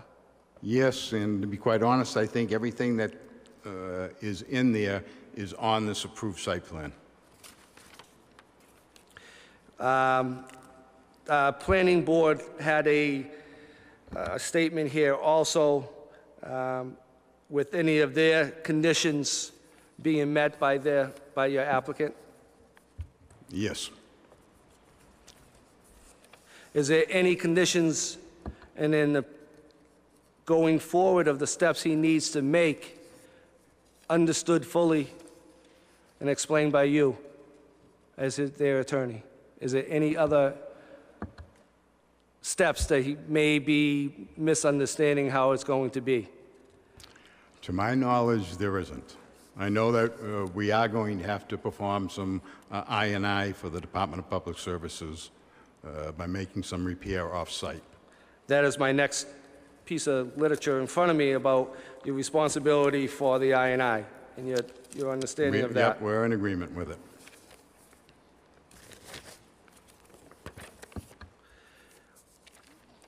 Understanding that there is the new pavement of base underneath the canopy is going to be redone and pitched accordingly to the geographic landscape of the parking lot. That's correct. It'll be done pursuant to the grades that are shown on the site plan. All compressors will be installed in the building, so it would recover to be no noise coming out from the trailer. Your petitioner stated to me that if how it is built now wasn't sufficient, he would add additional insulation. That's correct. The water pressure pump systems will be installed within the trailer, and to even further reduce any potential for noise, he's willing to insulate the trailer with a foam soundproof material. In the application, it speaks about seasonal, but tonight you mentioned that during winter months hours. Can you explain when we see seasonal what we should be expecting? As I understand it, my client might be able to answer it better. It's a little bit experimental. We know it's easy in the spring, summer, and fall, but he's going to try to see if he can open during the winter season. Maybe he won't be able to open all the time, but we have some good weeks in December and January and February, and just kind of wants to leave it open. Take advantage of good weather when it's there. If it's really freezing out, he wouldn't open. And this is understood with the landlord? Agreeable by the landlord? I don't know if it... It's still got a... There we go. My view is that it's a seasonal business, and if there's any risk of water freezing up on the roadway, it would not be allowed to operate. Thank you. Understanding this is a commercial business, and if there is a water ban within the city, how does this affect his operation? I don't think the water ban would be applicable to the business. And if there was a water issue, would he be bringing in water from outside of the city's supply? If there was a water main break on Prospect Street and we couldn't get water, we'd bring in a water truck if we really wanted to stay open for business, or wait until the main is repaired. And I'm not just talking about because there's a break, but if there was an issue with the water pressure because of a break. Then we'd bring it on site. All requests by the planning board be agreed upon? Say that one again? Any requests from the planning board would be agreed upon? Yes. And all requests from the site plan requirements is understood? They are, and again, they're all noted on the site plan. And is there any requests that is not required by the site planning board that has not been met? The I&I, which we cannot get an occupancy permit until we do the I&I. And anything else besides the I&I, because that's listed We have here. not connected up to the electrical yet. Okay. And that is, the trailer is going to be moved slightly to the Right, what you see side now it is, isn't what yeah. you're going to see later. You know, the utilities that you see sticking out of the ground are going to be covered. The trailer will be over those, because that's the sewer connection for the toilet and our water service for the manual washing. Okay. Again, I have no further questions, but I'm assuming my counselors will have some more questions, but I would leave you with this again. Remember, some of these jobs that this would be here is jobs that people will be the best of their ability. I'm very passionate about what people, their abilities to do, and to minimize that type of job, quite frankly, I think is just not fair. Thank you. If there's no objections, I think Building Commissioner Tallarico wanted to address some of the commentary. Commissioner, please state your name and address for the record. Al Tellerico, 157 Marble Street, Stoneham. I just wanted to clear something up. I've had discussions with Mr. Toja. The trailer is there for only temporary use. I'm not giving a full building permit for that trailer. So whatever conditions the council deems on the special permit, I just don't want it to be something where it ties something into that trailer. Like you mentioned the fact that the vacuums are going to be used in there or stored in there. That trailer is only there for a temporary use. There was some sort of proposal that they came up with where they wanted to build more of a tent, not a tent structure, a shed structure to accommodate, the collection of any funds or to store some of the soaps in that area. But that trailer has to be moved. We don't allow for those type of structures for a permanent basis. Thank you, Mr. Tallarico. Councilor Trust. Just for an understanding, then, if that trailer's not going to be there, that means that bathroom's not going to be there, the office space isn't going to be there, the storage of equipment's not going to be there. Where's that going to be then? This is a whole different ballgame. We may have to continue this because all through the site plan review process, the trailer was on the plan, it was discussed, it was actually required by the Department of Public Services that we install a sewer into that system. Yeah. So, Yeah. so Counsel, this is a bit of a blind side, so I'd have to... I would make sure everyone's very, very clear, and right now I'm not.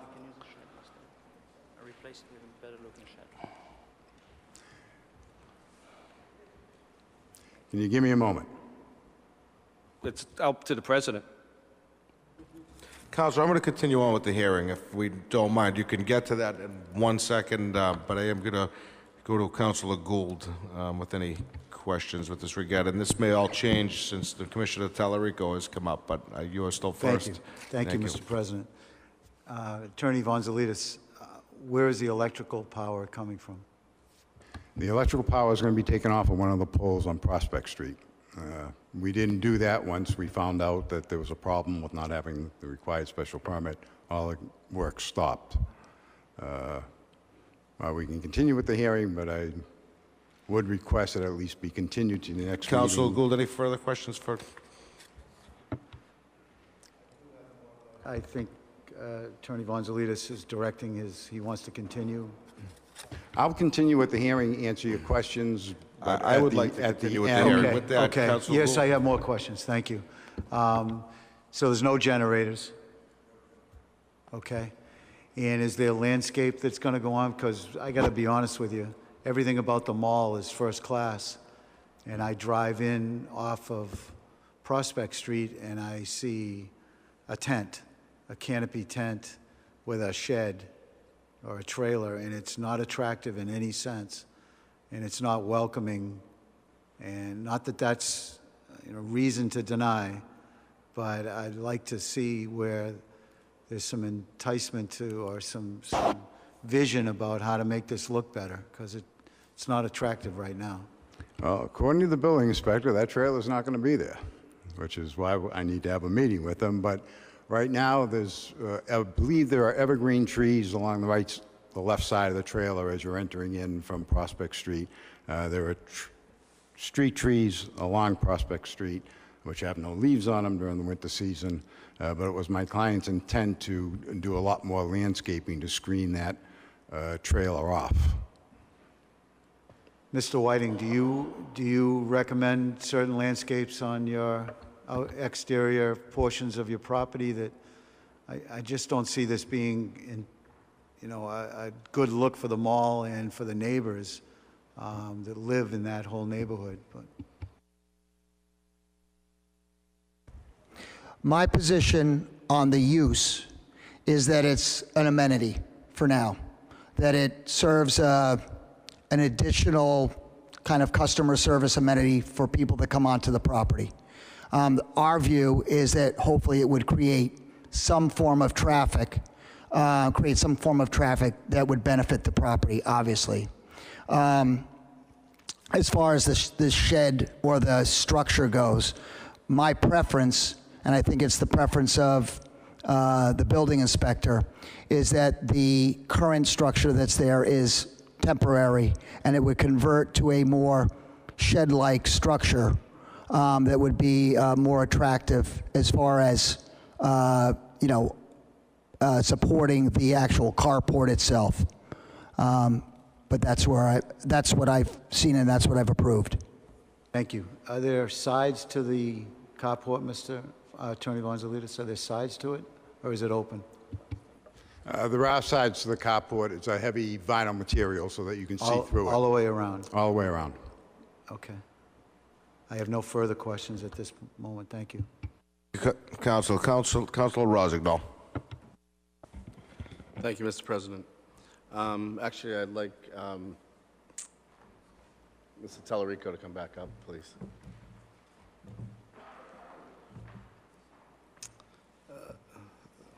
Thank you for your insight. One question that I have, Councilor Bonzalides mentioned a drain and it's going to be treated. You've already seen the drainage plans and I've already approved them. Well, the infrastructure work goes through DPS.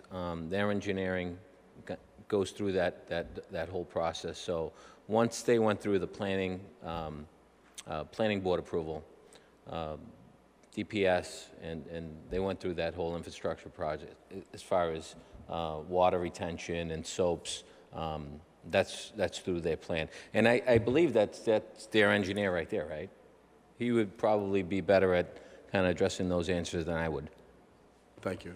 So I guess I'll turn those questions to you. As far as the drainage goes and the separation and pulling chemicals out of the water before it gets into the sewer system, how is that going to look? How is that going to be affected? How is that going to be effective? Sir, before you answer, could you just state your name and address for the record? My name is Alphonse Coca from High Point Engineering, 45 Den Road in Canton. The chemicals, whatever runoff will be from the cars when washing, will be captured by a trench drain towards the end of the carport. It will be piped to the gas trap, and then that's where the separation will happen, where the any gas that might leak from the car, any oils, any from the wash, any detergents will float up, and the clean water will go to the... Could you just move a little closer? Yeah, Thank and you. the clean water will go to the sewer system. And then periodically, the gas trap has a maintenance where a vac truck has to come in and then take out all the other stuff that won't be captured and then be disposed properly off-site. How often does that maintenance have to occur? That depends on the amount of use and then how much it collects. And then it's checked based on the manufacturer specifications to see the level of accumulation. And then they have to be properly disposed based on that one. Otherwise, it won't work properly. Thank you. Yep. The other question I had regarding the petitioner is that the traffic pattern to get on and off of the site is suspect, in my opinion, anyways. So I would not be in favor of the traffic pattern the way it is presented unless it was vetted by our traffic department and Captain Richards, because the one thing that I'm noticing just to get onto and off of that particular parcel is it's almost backwards. You enter through the exit and exit through the entrance. I think that just is going to be a logistical nightmare. Now, if Captain Richards says that that's the best route to get onto and off of that site, then I'd be amendable, but the way that that looks right now, I just don't see that that is appropriate, and I do think it would actually cause traffic issues. I'll yield and hear other councilors at that point. Thank you. Councilman Iman. Thank you, Mr. Chairman. This trailer, now I read the minutes of the planning board, and my understanding is the whole reason behind a trailer being there is because Dr. Otto suggested a trailer be there with a bathroom for the workers. Her concern was for the workers, because what was proposed was porta potties. So we were going to have a different structure with porta potties. Can you imagine what that would look like? So at the entrance of the mall. But she suggested the trailer for bathrooms for the workers. So I'm concerned with the workers as well.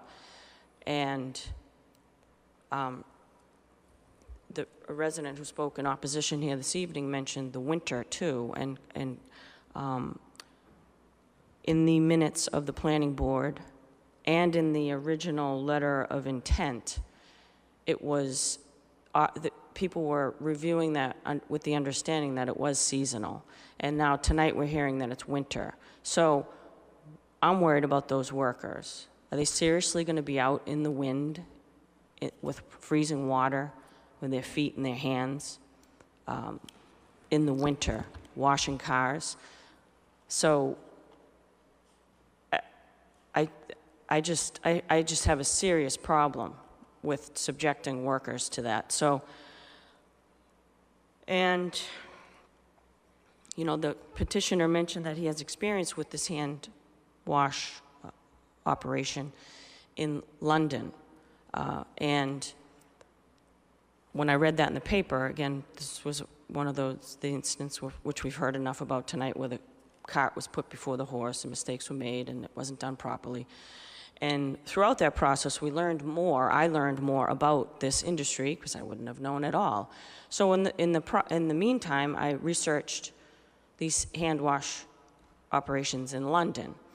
And in London, it's a grave concern over there, these operations, because they are unregulated and there's a lot of labor laws abused, and also environmental issues with the runoff running down into public sewer systems.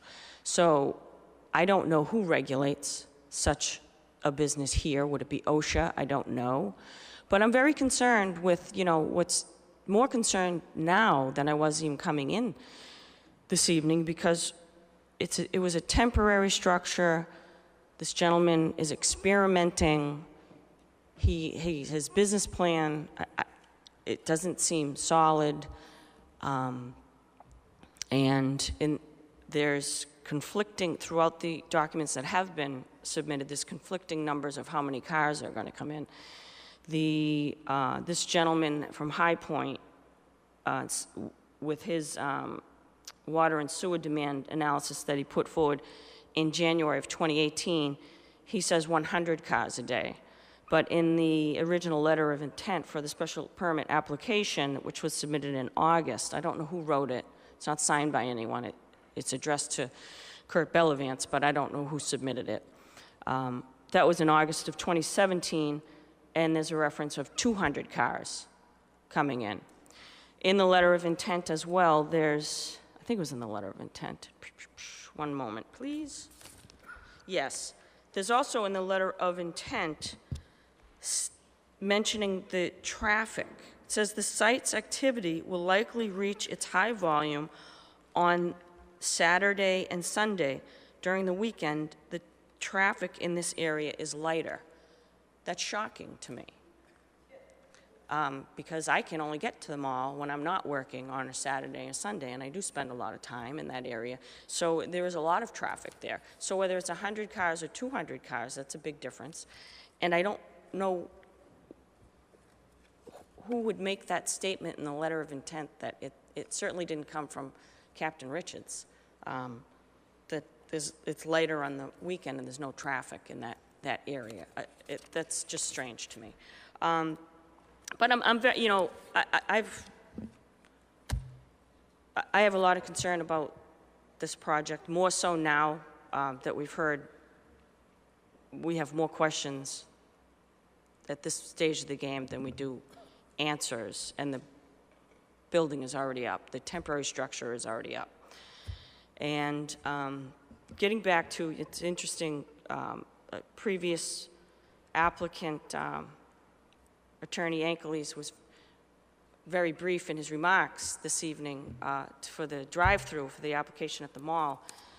But he was absolutely going to mention what the most important thing is for the council when we approve special permits. I mean, whenever I have any question, I pull up my pink folder here that has the zoning ordinance, and he referenced it this evening to make sure that we're reminded of that most important piece, which is no permit shall be granted unless it is the judgment of the special permit granting authority that the use for which the permit is sought will satisfy a desirable local need, that its design and appearance will not be injurious to the established or future character of the vicinity. It has been brought up earlier as well that we just put forward a proposal to change our zoning to have a residential overlay in that area. So we have a future character, we have a current character, which we love our mall and we hold it in high regard. This just doesn't fit there. For the future character of that vicinity and the vision that this council has in order to put residential overlay and allow residents to be there, this does not fit with that vision at all. To have a plastic temporary structure at the entrance of a prized jewel of the city, which is the Simon Mall. So it doesn't fit a desirable local need. It's an eyesore, and it doesn't seem to have much of a business model, and I'm very concerned moving forward about the workers there, what they'll be subjected to.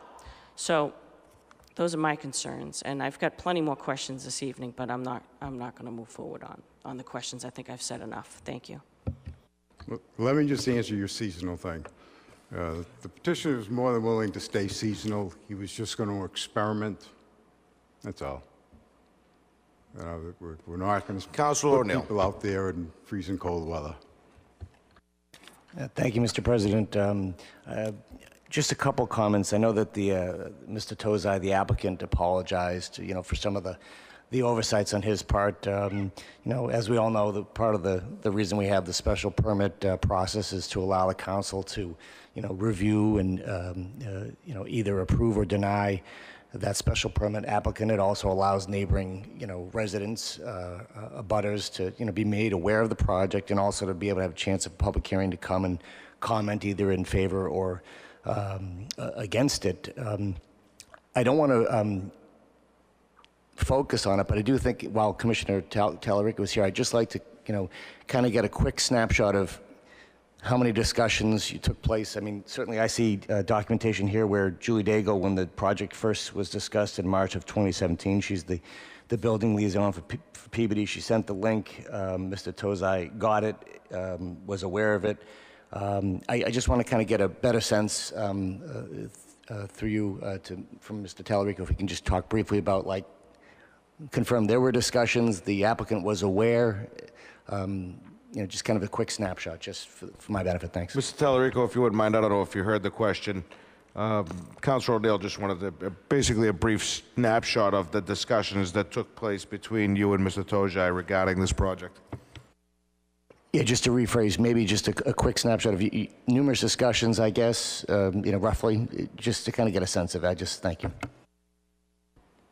Just to give you an idea, I mean, this has been going on for about 2 years, a little over that. So you've got to bear with me with as far as some of the conversations. But I mean, Mrs.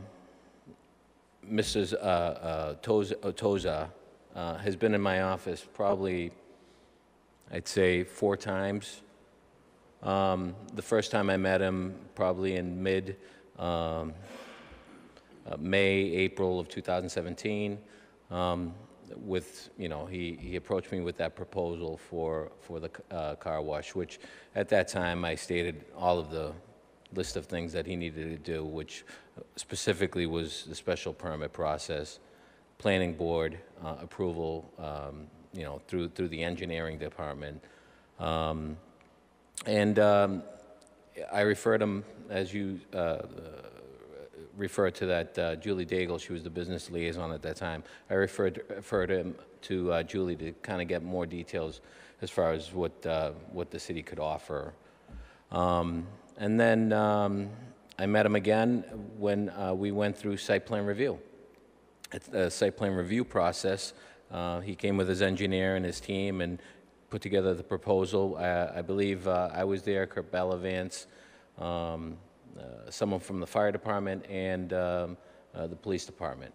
And we went through our usual routine of the traffic study, DPS, the structure, the engineering, what kind of structure would be there. And at that time, I specifically remember that to say that it needed to go through a special permit process again.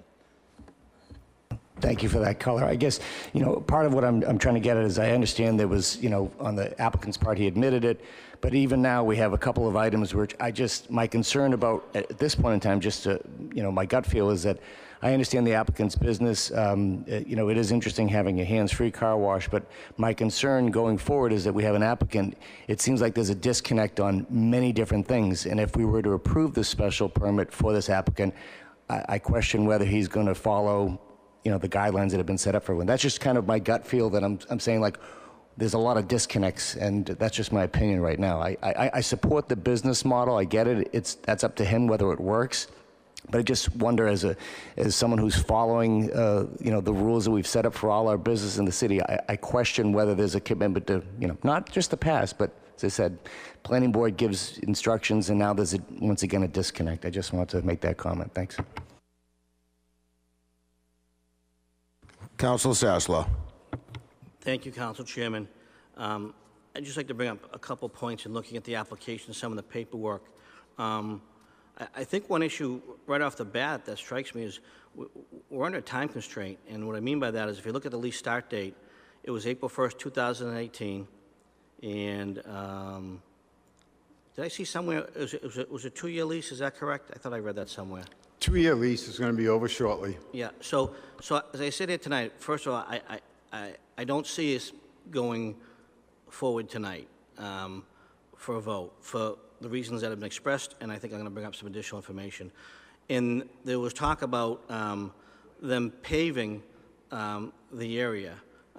So even if it got approved tonight, 20-day appeal process, I have to assume that Mr. Whiting is not going to pave until he knows it's gone through the appeal process. No one's appealed it. So now we're looking at getting a paver in there maybe May 1st. If it doesn't get approved tonight and you push it back to the 18th of April, now we're talking June 1st.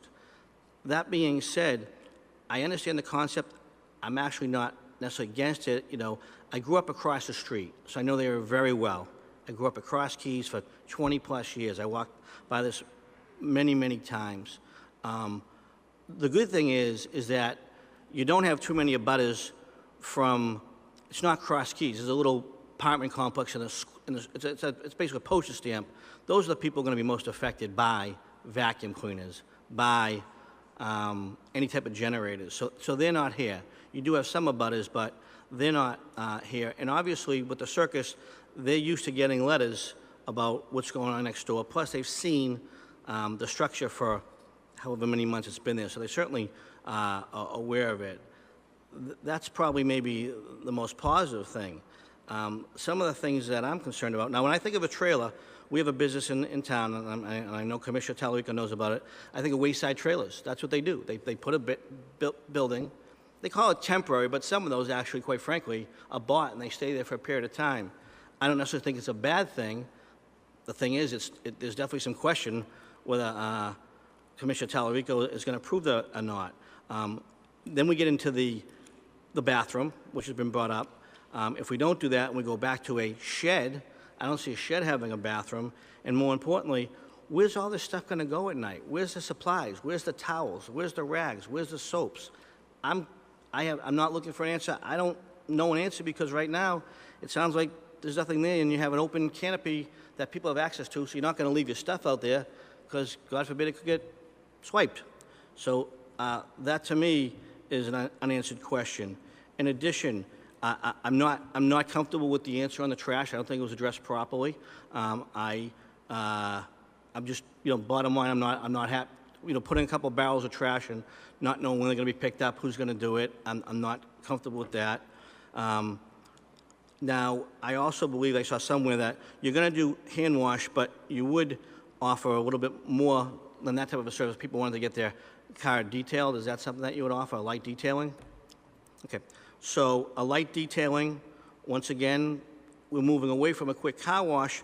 Once again, I don't have anything wrong with detailing, but it's a little bit of a different aspect. Now a car's there for probably maybe a half an hour, 45 minutes, even a quick detail. I actually don't like the concept. It'd be nice to be able to drop my car off on a Saturday or Sunday, get shuttled up to the shopping center, do some shopping, and come back and have the car done. But detail's a little bit different. Moving forward, planning board notes, November 2nd, 2017. It says right in the notes that this is a weather-dependent business and may not operate all winter. I don't know. That's here. I read that. I'm confused because I thought that was, I don't know if you call that a condition, but they certainly have it in the notes. And as we talked about, we have it operating year-round. It says spring, summer, doesn't say spring. And so, once again, I think it's an open-ended question with not an answer, but I do need to understand procedurally whether that was an agreement or a recommendation. I'm a little bit confused upon that. Now, going forward, you go back to, I'm a little bit of concern about the vacuum cleaners, I'll be honest with you. If I lived in those little apartments across the street, I'm gonna get tired of listening to a vacuum cleaner for 8 hours on a Saturday or Sunday. So until it is up and operating, you really don't know. If you look at the narrative, once again, bottom of the first page, narrative by the petitioner. New England Hand Car Wash Service intends to upgrade and enhance the indicated site in order to enable the car wash services to be offered without causing any impediment to either vehicles or pedestrians. Intends to upgrade and enhance. Well, I go further down. Will there be any landscape? There's going to be no landscape changes. There's no additional lighting. We're going to upgrade, but we're not going to do anything. And I don't even know if, quite frankly, Mr. Whiting wants you to do any upgrades, but you say you're going to do something, but then it counteracts further down that you talk about we're not doing any upgrades, but you say that you're going to do upgrades. Landscaping, right here. Here we go right here. Under landscaping, your specific words. The proposed project will not alter the site in any significant way that as it does not intend to add any additional lighting. So there's certainly no upgrades. I'm just stating, I'm seeing different, I'm hearing one thing, I'm seeing different things, I'm reading different things. Lastly, what was the situation regarding signage? It says signage, and because you have to let people know that you're there, it says identity and orientation signage will be designed in accordance with the signage regulations of the zoning bylaws. I know that, I believe that sandwich boards are not allowed. I think that's pretty much, I know that a little bit. I think Commissioner Talwick will agree with me. I'm just curious, how do you plan on advertising the business if you can't put a sandwich board, which is against our regulations? So these are the questions that concern me as my other counsel. So I don't, going forward, as I said, I certainly couldn't vote on it tonight. I wanted to try and support it, but there's just too many conflicts in statements that don't back up what's being written on paper. Thank you.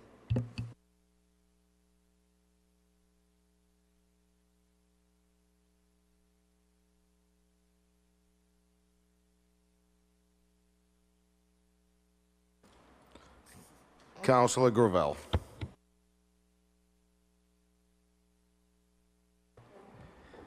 Thank you, Council President. I've been listening intently, try to get my arms around, this particular topic. And I hear what Council Schress is saying, and I couldn't agree with him more. There's always, I don't like to hear people talk about jobs in certain ways, and it makes me uncomfortable when I hear that, and because we may not all be fortunate enough to get the types of jobs that people consider enviable. But I'm going to put that aside because, I don't think the intent was the way it came out. And I too did some research. These have proliferated in London. The model is well discovered in London, and is, if you read through some of that material, you'll find that they're dealing with every type of problem that you could think of as a result of the proliferation. Seems like they started in gas stations, and if I look at one of these articles, this is tracking exactly the same way. They associated with grocery stores and supermarkets, and now it's questionable as to employment practices, whether or not, because it's a cash business, and how accountable is it. Issues with degreasers for wheels and exposure to that to the people. What's the impact? Water discharge. They even, in one of the articles compare it, it can be compared to modern day slavery. And I don't know that I buy that in the article, but I certainly hear from some of the things that I've read that we should be concerned and step lightly and carefully. I agree with what many of the councilors have said here tonight, in that I drive at that entrance of the mall, and it's like 180 degrees to what we seem to want to be doing in the city. And it surprised me that the mall even presented it, because they're trying to compete with Market Street, who has built an upscale look and an upscale feel, attracting people. I hear it. I hear the word amenity. Yeah, it possibly could be. I've seen these. They proliferate in Boston, in particular, in the parking garages. If you park in a parking garage, you'll see hand washers everywhere. But that's a kind of an interesting thing, because they're in the garage. You don't really see them unless you drive into the garage, and they don't really bother anybody but the cars that are parked there. And there, if we were talking about a parking garage, and Mr. Whiting was saying that that's an amenity that is a positive thing for people who are parking in a parking garage, maybe that would hold some sway with me in that regard. And I think I probably developed a reputation. I'm probably the most pro-commercial counselor, pro-business counselor that there is. And the more I hear the story, the less I'm buying into it. And the one thing that just eats at me, and it ate at me on Walnut Street, and it's eaten at me in a number of other cases where it's, instead of, asking permission, it's begging forgiveness. I really didn't know. I did it, and now I gotta, I should be somehow forgiven for starting. The process has a beginning and an end. You have an idea, you want to do it, you go to, and you follow the rules all the way through. You don't put the thing up. And I heard the apology, and I clearly get it. I own a business. I make a mistake, it costs me money. It's a sad thing, but that's the way it is.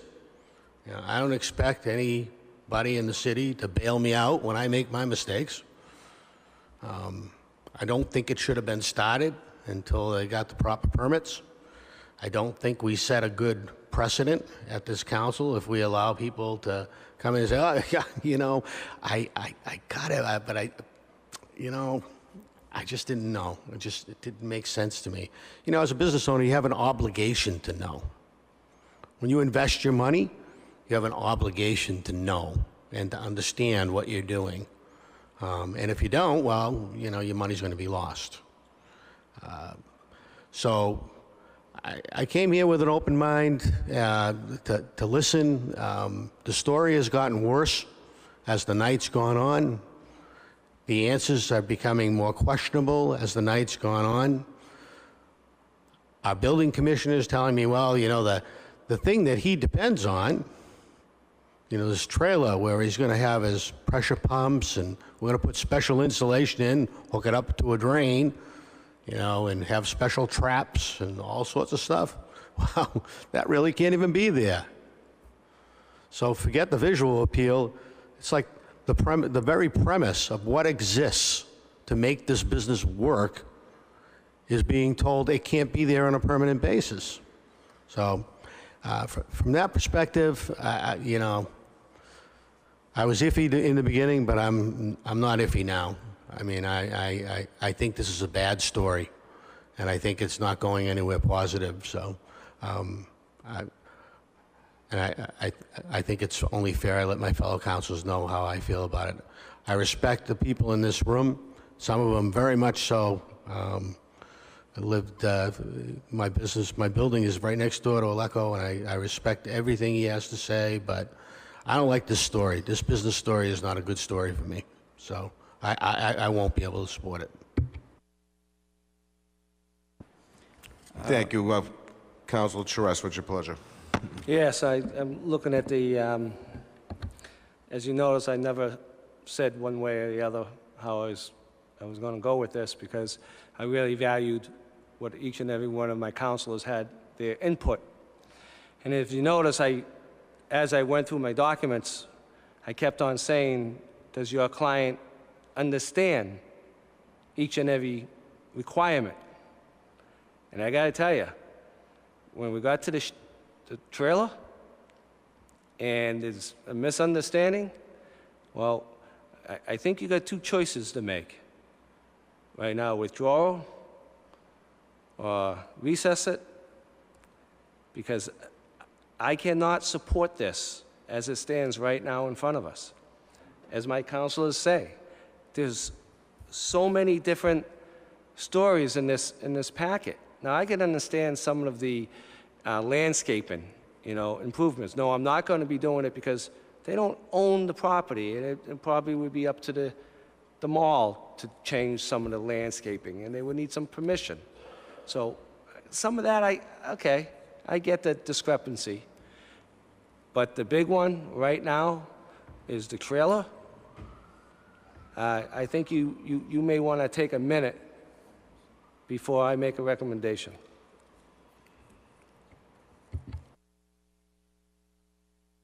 Is it okay if he answers some of your questions?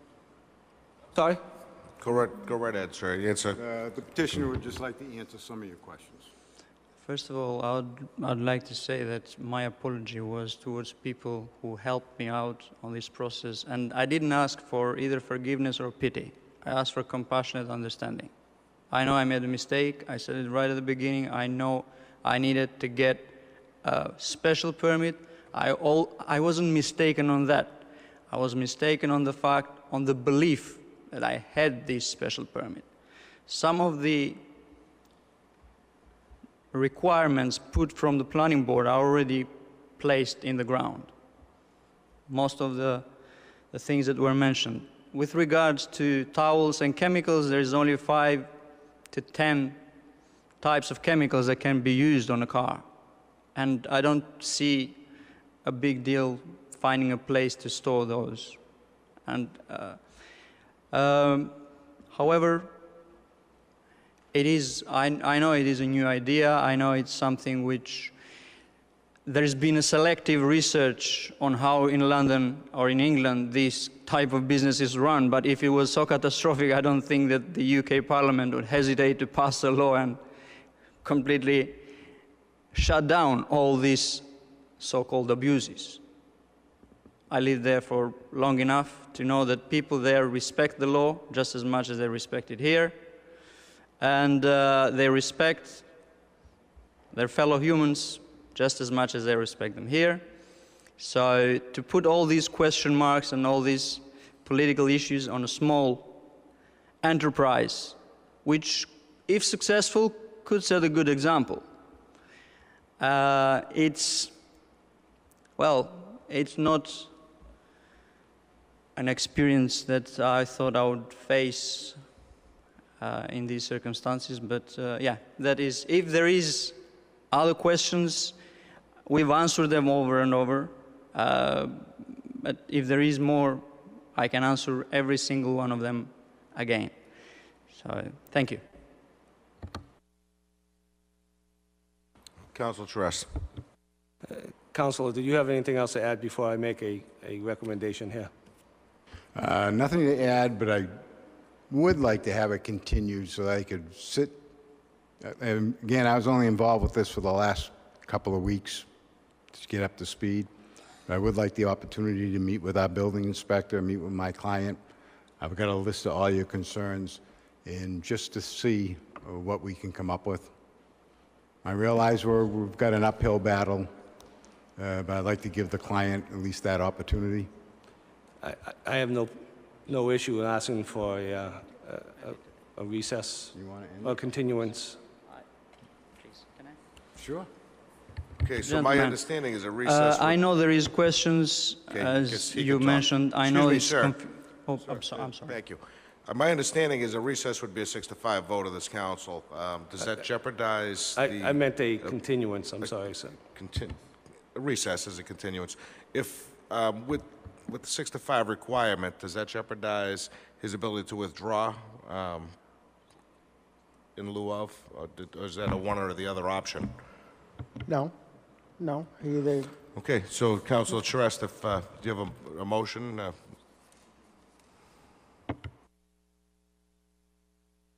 Yeah, I'm trying to be very patient with the petitioner, but I'm kind of, my patience is running thin with body movement. And I don't blame you. So- My client doesn't want a continuance. He I make a motion to realizes deny. that would Close the public hearing. Thank you. All in favor, any opposed? Public hearing's closed. Councilor Charest.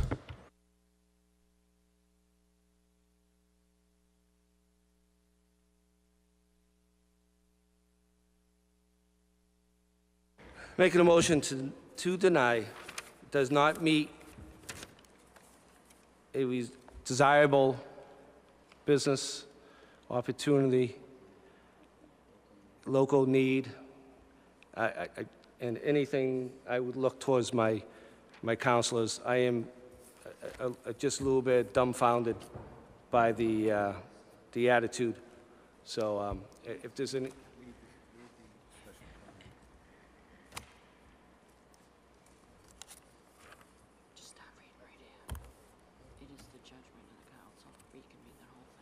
First, start off with that. It is the judgment of the special permit granting authority that the use with which the permit is sought will not satisfy a desirable local need, and that design and appearance will not ingenuous the establishment of future character of the vicinity and those of the neighborhood, and shall be harmony with the general purpose of the intent of this order. So the motion is to deny. On the motion, a yes vote would be to deny the special permit. Any discussion? A yes vote is to deny the permit. On the motion, roll call vote. Councilors Mitsoulas. Yes. Melville. Yes. O'Neill. Yes. McGinn. Yes. Rozignol. Yes. Manning Martin. Yes. Sasla.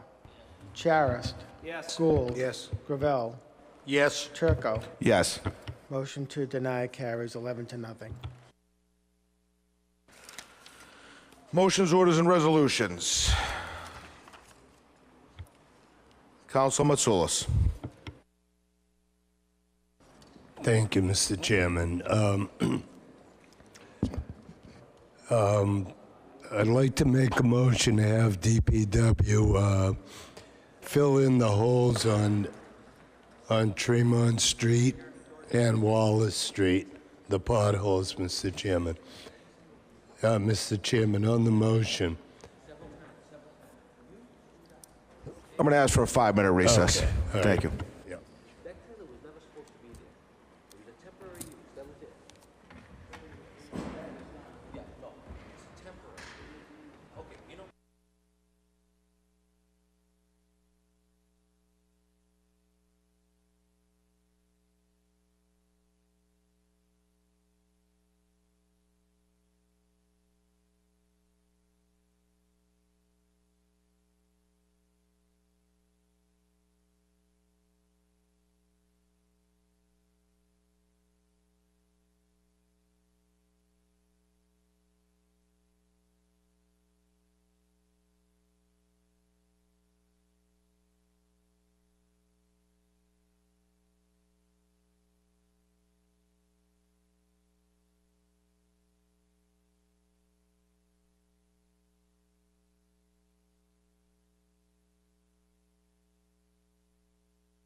All right, councilors, so that we can all get up for work in the morning, I'd like to get back to our desks and re-adjourn. These microphone systems are great.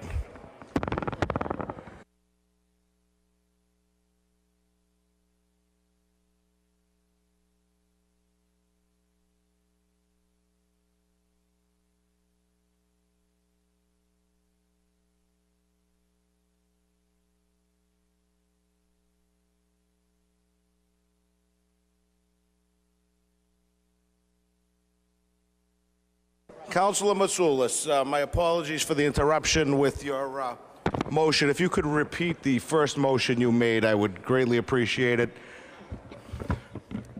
Thank you, Mr. Chairman. My motion was to fill the potholes on Tremont Street and Wallace Street, the entire street,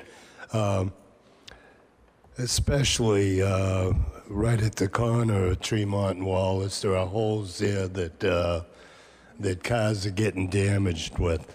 This afternoon, I was driving up Walsh Ave, and I noticed the city was filling potholes on Walsh Ave. We've requested that for quite a while, and we've requested that numerous times because that's how bad the streets are getting. You fill them, and they need repair right away. So I'm just asking that the city does this anyways. I don't want to talk in a negative way about the potholes and the street repairs that we have, because it's not just in my ward. It's throughout the city, and I think we're all aware of that. And we're restricted to so many streets we can get done, and we put it on a priority basis. And you know, I know that this council does as well as it can, and so does the mayor. I mean, it's all a matter of dollars, and we're all, as ward councilors, we're all looking to get the most we can, most done for our own ward that we can. I just wanted to mention that because I think we all know it anyways. All I can say is, I don't know, maybe the state will hear us a little and throw in a little more of their money too to get our roads done. I mean, I don't have the answer to this. I know all the ward councilors are in the same shoes I am. Well, if we could get these potholes done that I asked you, Mr. Chairman, I'd appreciate it. Thank you. On the motion, all in favor? Any opposed? It's a vote. That's it. Council Melville. No motions this evening. Councilor O'Neill. Thank you, Mr. President. I guess I'm concerned about the trash and debris that's making its way over to Crystal Lake from the Big Y Plaza, and I want to make sure that this newly restored area remains in great shape. So I plan on requesting that the owners of the plaza both repair and provide additional fencing to reduce the amount of debris going towards the lake. So I'm going to ask the council's support for me to send a letter on the city council letterhead to ask WS Development requesting repairs and additional fencing. So moved. On the motion, all in favor? Any opposed? It's a vote. Second motion is for Symphony Park up in Ward 6. Wonderful open space, but as of right now, we don't have a flagpole or an American flag, so I'd like to make a request that the Parks and Recreation Department install a flagpole, an American flag at Symphony Park. So moved. On the motion, all in favor? Any opposed? It's a vote. Thank you. Councilor McGinn. Thank you, Mr. President. Move to add a handicap parking spot by advertising and amending Section 19-81 of the ordinance of the City of Peabody to add Aborn Street in front and along the property line of 50 Aborn Street. So moved. On the motion, all in favor? Any opposed? It's a vote. Thank you, Mr. President. On suspension of the rules, move to receive item 8E. So moved. All in favor? Any opposed? It's a vote. Thank you, Mr. President. On suspension of the rules, move to receive item 8F. So moved. All in favor? Any opposed? It's a vote. Thank you, Mr. President. No further motions. Councilor Rossignol. Thank you, Mr. President. I'd like to make a co-motion with Councilor Sasslaw move to request that the Public Service Department start a database or spreadsheet that would allow the location of all the storm drains throughout the city and identify them and the date that they were last cleaned. So moved.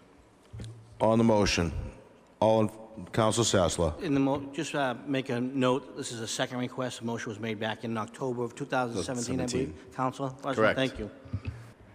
On the motion, all in favor? Any opposed? It's a vote. No further motions. Council Manning Martin. Yes, thank you, Mr. Chairman. I really just wanted to take an opportunity to throw out a couple accolades for some local talent in Peabody. Larry Levitt is published. I'm sure everyone saw that. Loved and Feared, the Winter Hill Gang, a story of Buddy McLean. So that's really pretty, that's quite an accomplishment to become published, and so I wish him well. And also, if the Stage 1 Drama Club is in Boston this evening, tonight, at where are they? The John Hancock Hall in Boston for their show of Red Speedo. So I guess it's winning lots of awards, and I'm looking forward to that. Their last show at home is Monday night. And I probably shouldn't announce that because I want to make sure I get a seat. So that's their last show, and it's supposed to be really great, and the kids have won a lot of awards for it. So congratulations to them. Thank you. Thank you, Council. Council Sasla. Thank you, Council President. Suspension of rules, motion item 9F to approve taxi license transfer, all papers being in order. All in favor? Any opposed? It's a vote. No further motions. Council Charest. Thank you, Council President. I'd like to make a motion to receive and approve 9E for a block party on Columbus Road, June 1st. All in favor? Any opposed? It's a vote. Thank you. And just say, FYI, let everyone out there know that tickets are on sale for the Big Apple Circus. First time in the city. Hope to get a great showing for all the shows, for all the hard work was put into bringing them here. And just I'm not sure, I'd ask the other councilors and maybe Tim how we could push this.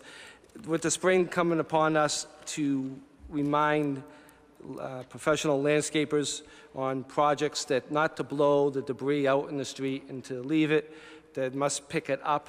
Those are the main reasons why our catch basins are clogged to the hill, and why we have to spend so much time out there. So maybe a report to our code enforcement officer to watch that, and to our residents if they see it, if they can report it, because they are breaking the law and making our streets dirty.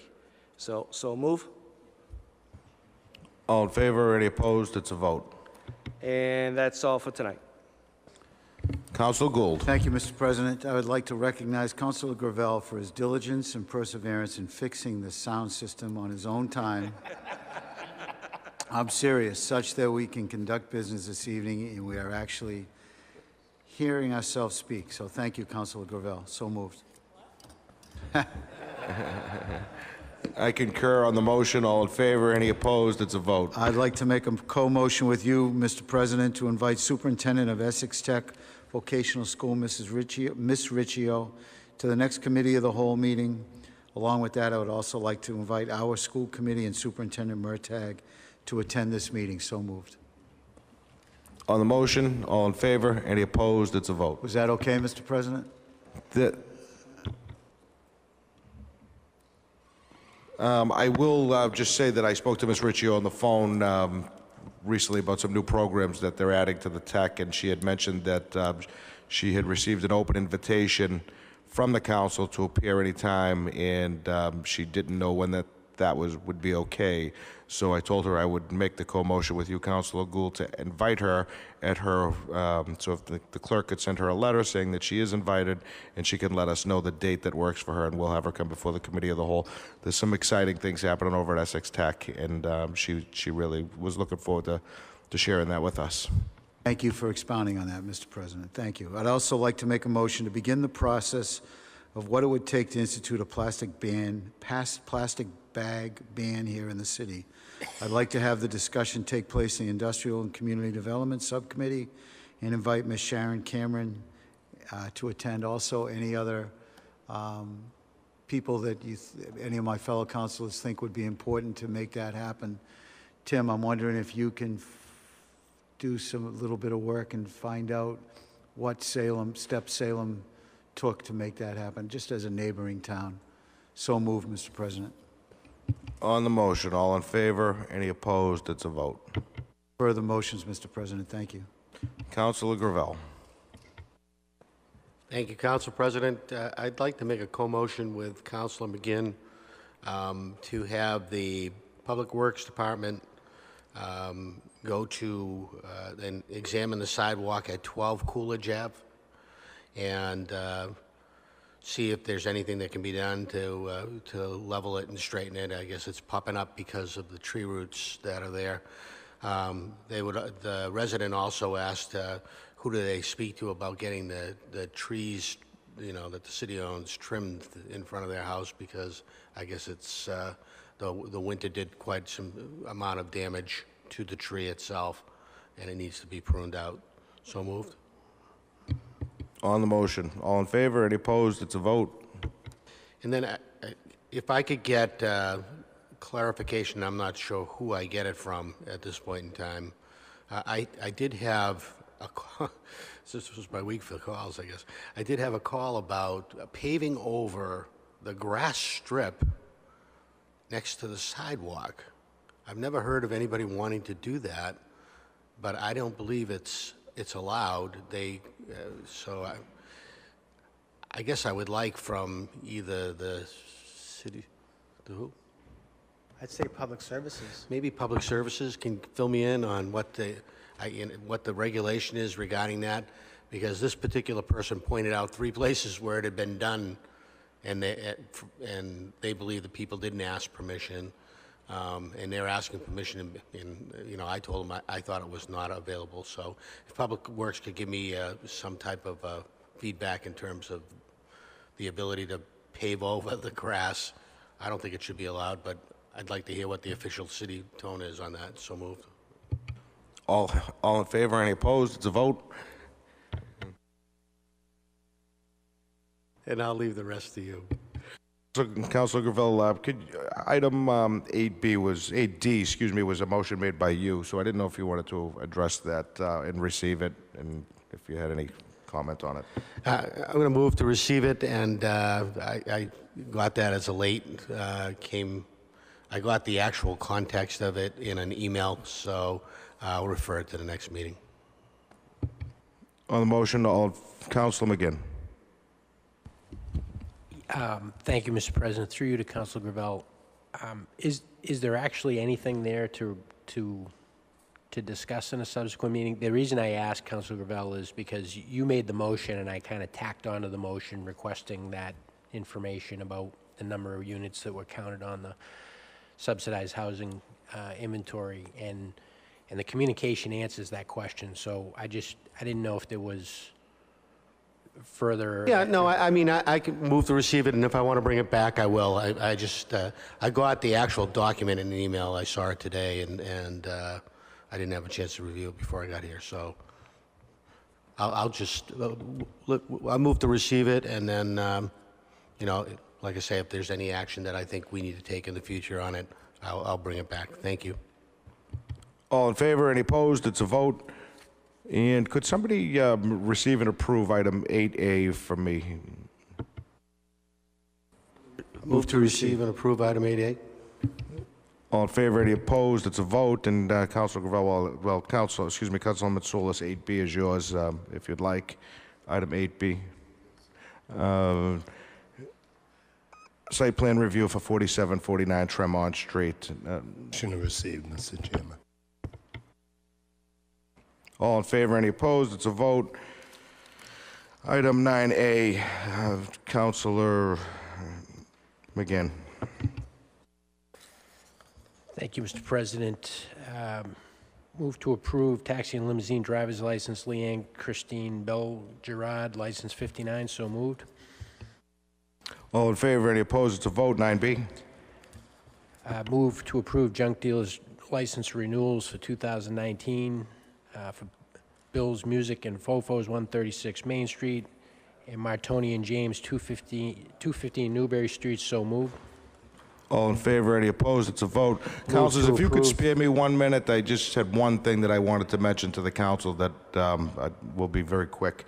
Move to Item 9C. Move to approve the use of the Wiggin Auditorium Dance with Dean at 59 Main Street and North Shore Community Action Programs for June 13, 2019. All papers being in order. So moved.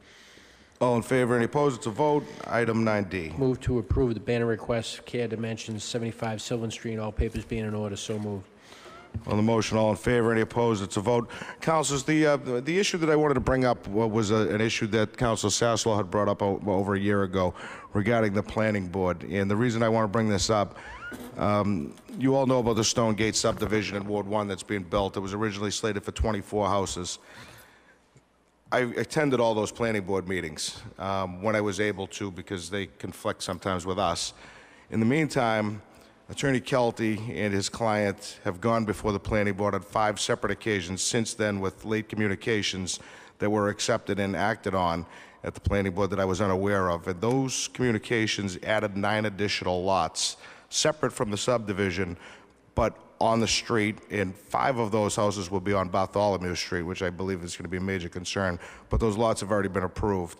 So my motion is to, I believe Councilor Sasslaw had respectfully asked that the planning board move from the basement and be televised. We've all heard tonight that the planning board is very important to what we do, and in almost every hearing we had tonight, there was a reference to the planning board. So I did discuss this with the mayor, and I believe this can happen, that I'm going to make a motion to move the planning board to an area of their choice that can be televised by PBD Access Television so that we may refer back to, and if we have a meeting on the same night, can go either that night or the next day to review what was actually discussed. And I'm aware we can get minutes. Minutes don't always tell the whole story. So again, I have 9 additional lots that I'm stuck with. This may be news to a lot of the residents in that area, but I think it's very important that we are transparent and we get these things televised. So my motion is to have to televise the planning board meetings, and if need be, change the days of the meeting and/or the location of the meeting to accommodate that request of televising. On the motion, any discussion? All in favor? Any opposed? It's a vote. Thank you very much. I just wanted you all to hear that in case it became an issue. I also have a motion to add an executive session to the, is that the 18th meeting? And refer any and all documents related to the Verizon Wireless litigation to that executive session for discussion, since any documents we've received since the last executive session. All in favor? Any opposed? It's a vote.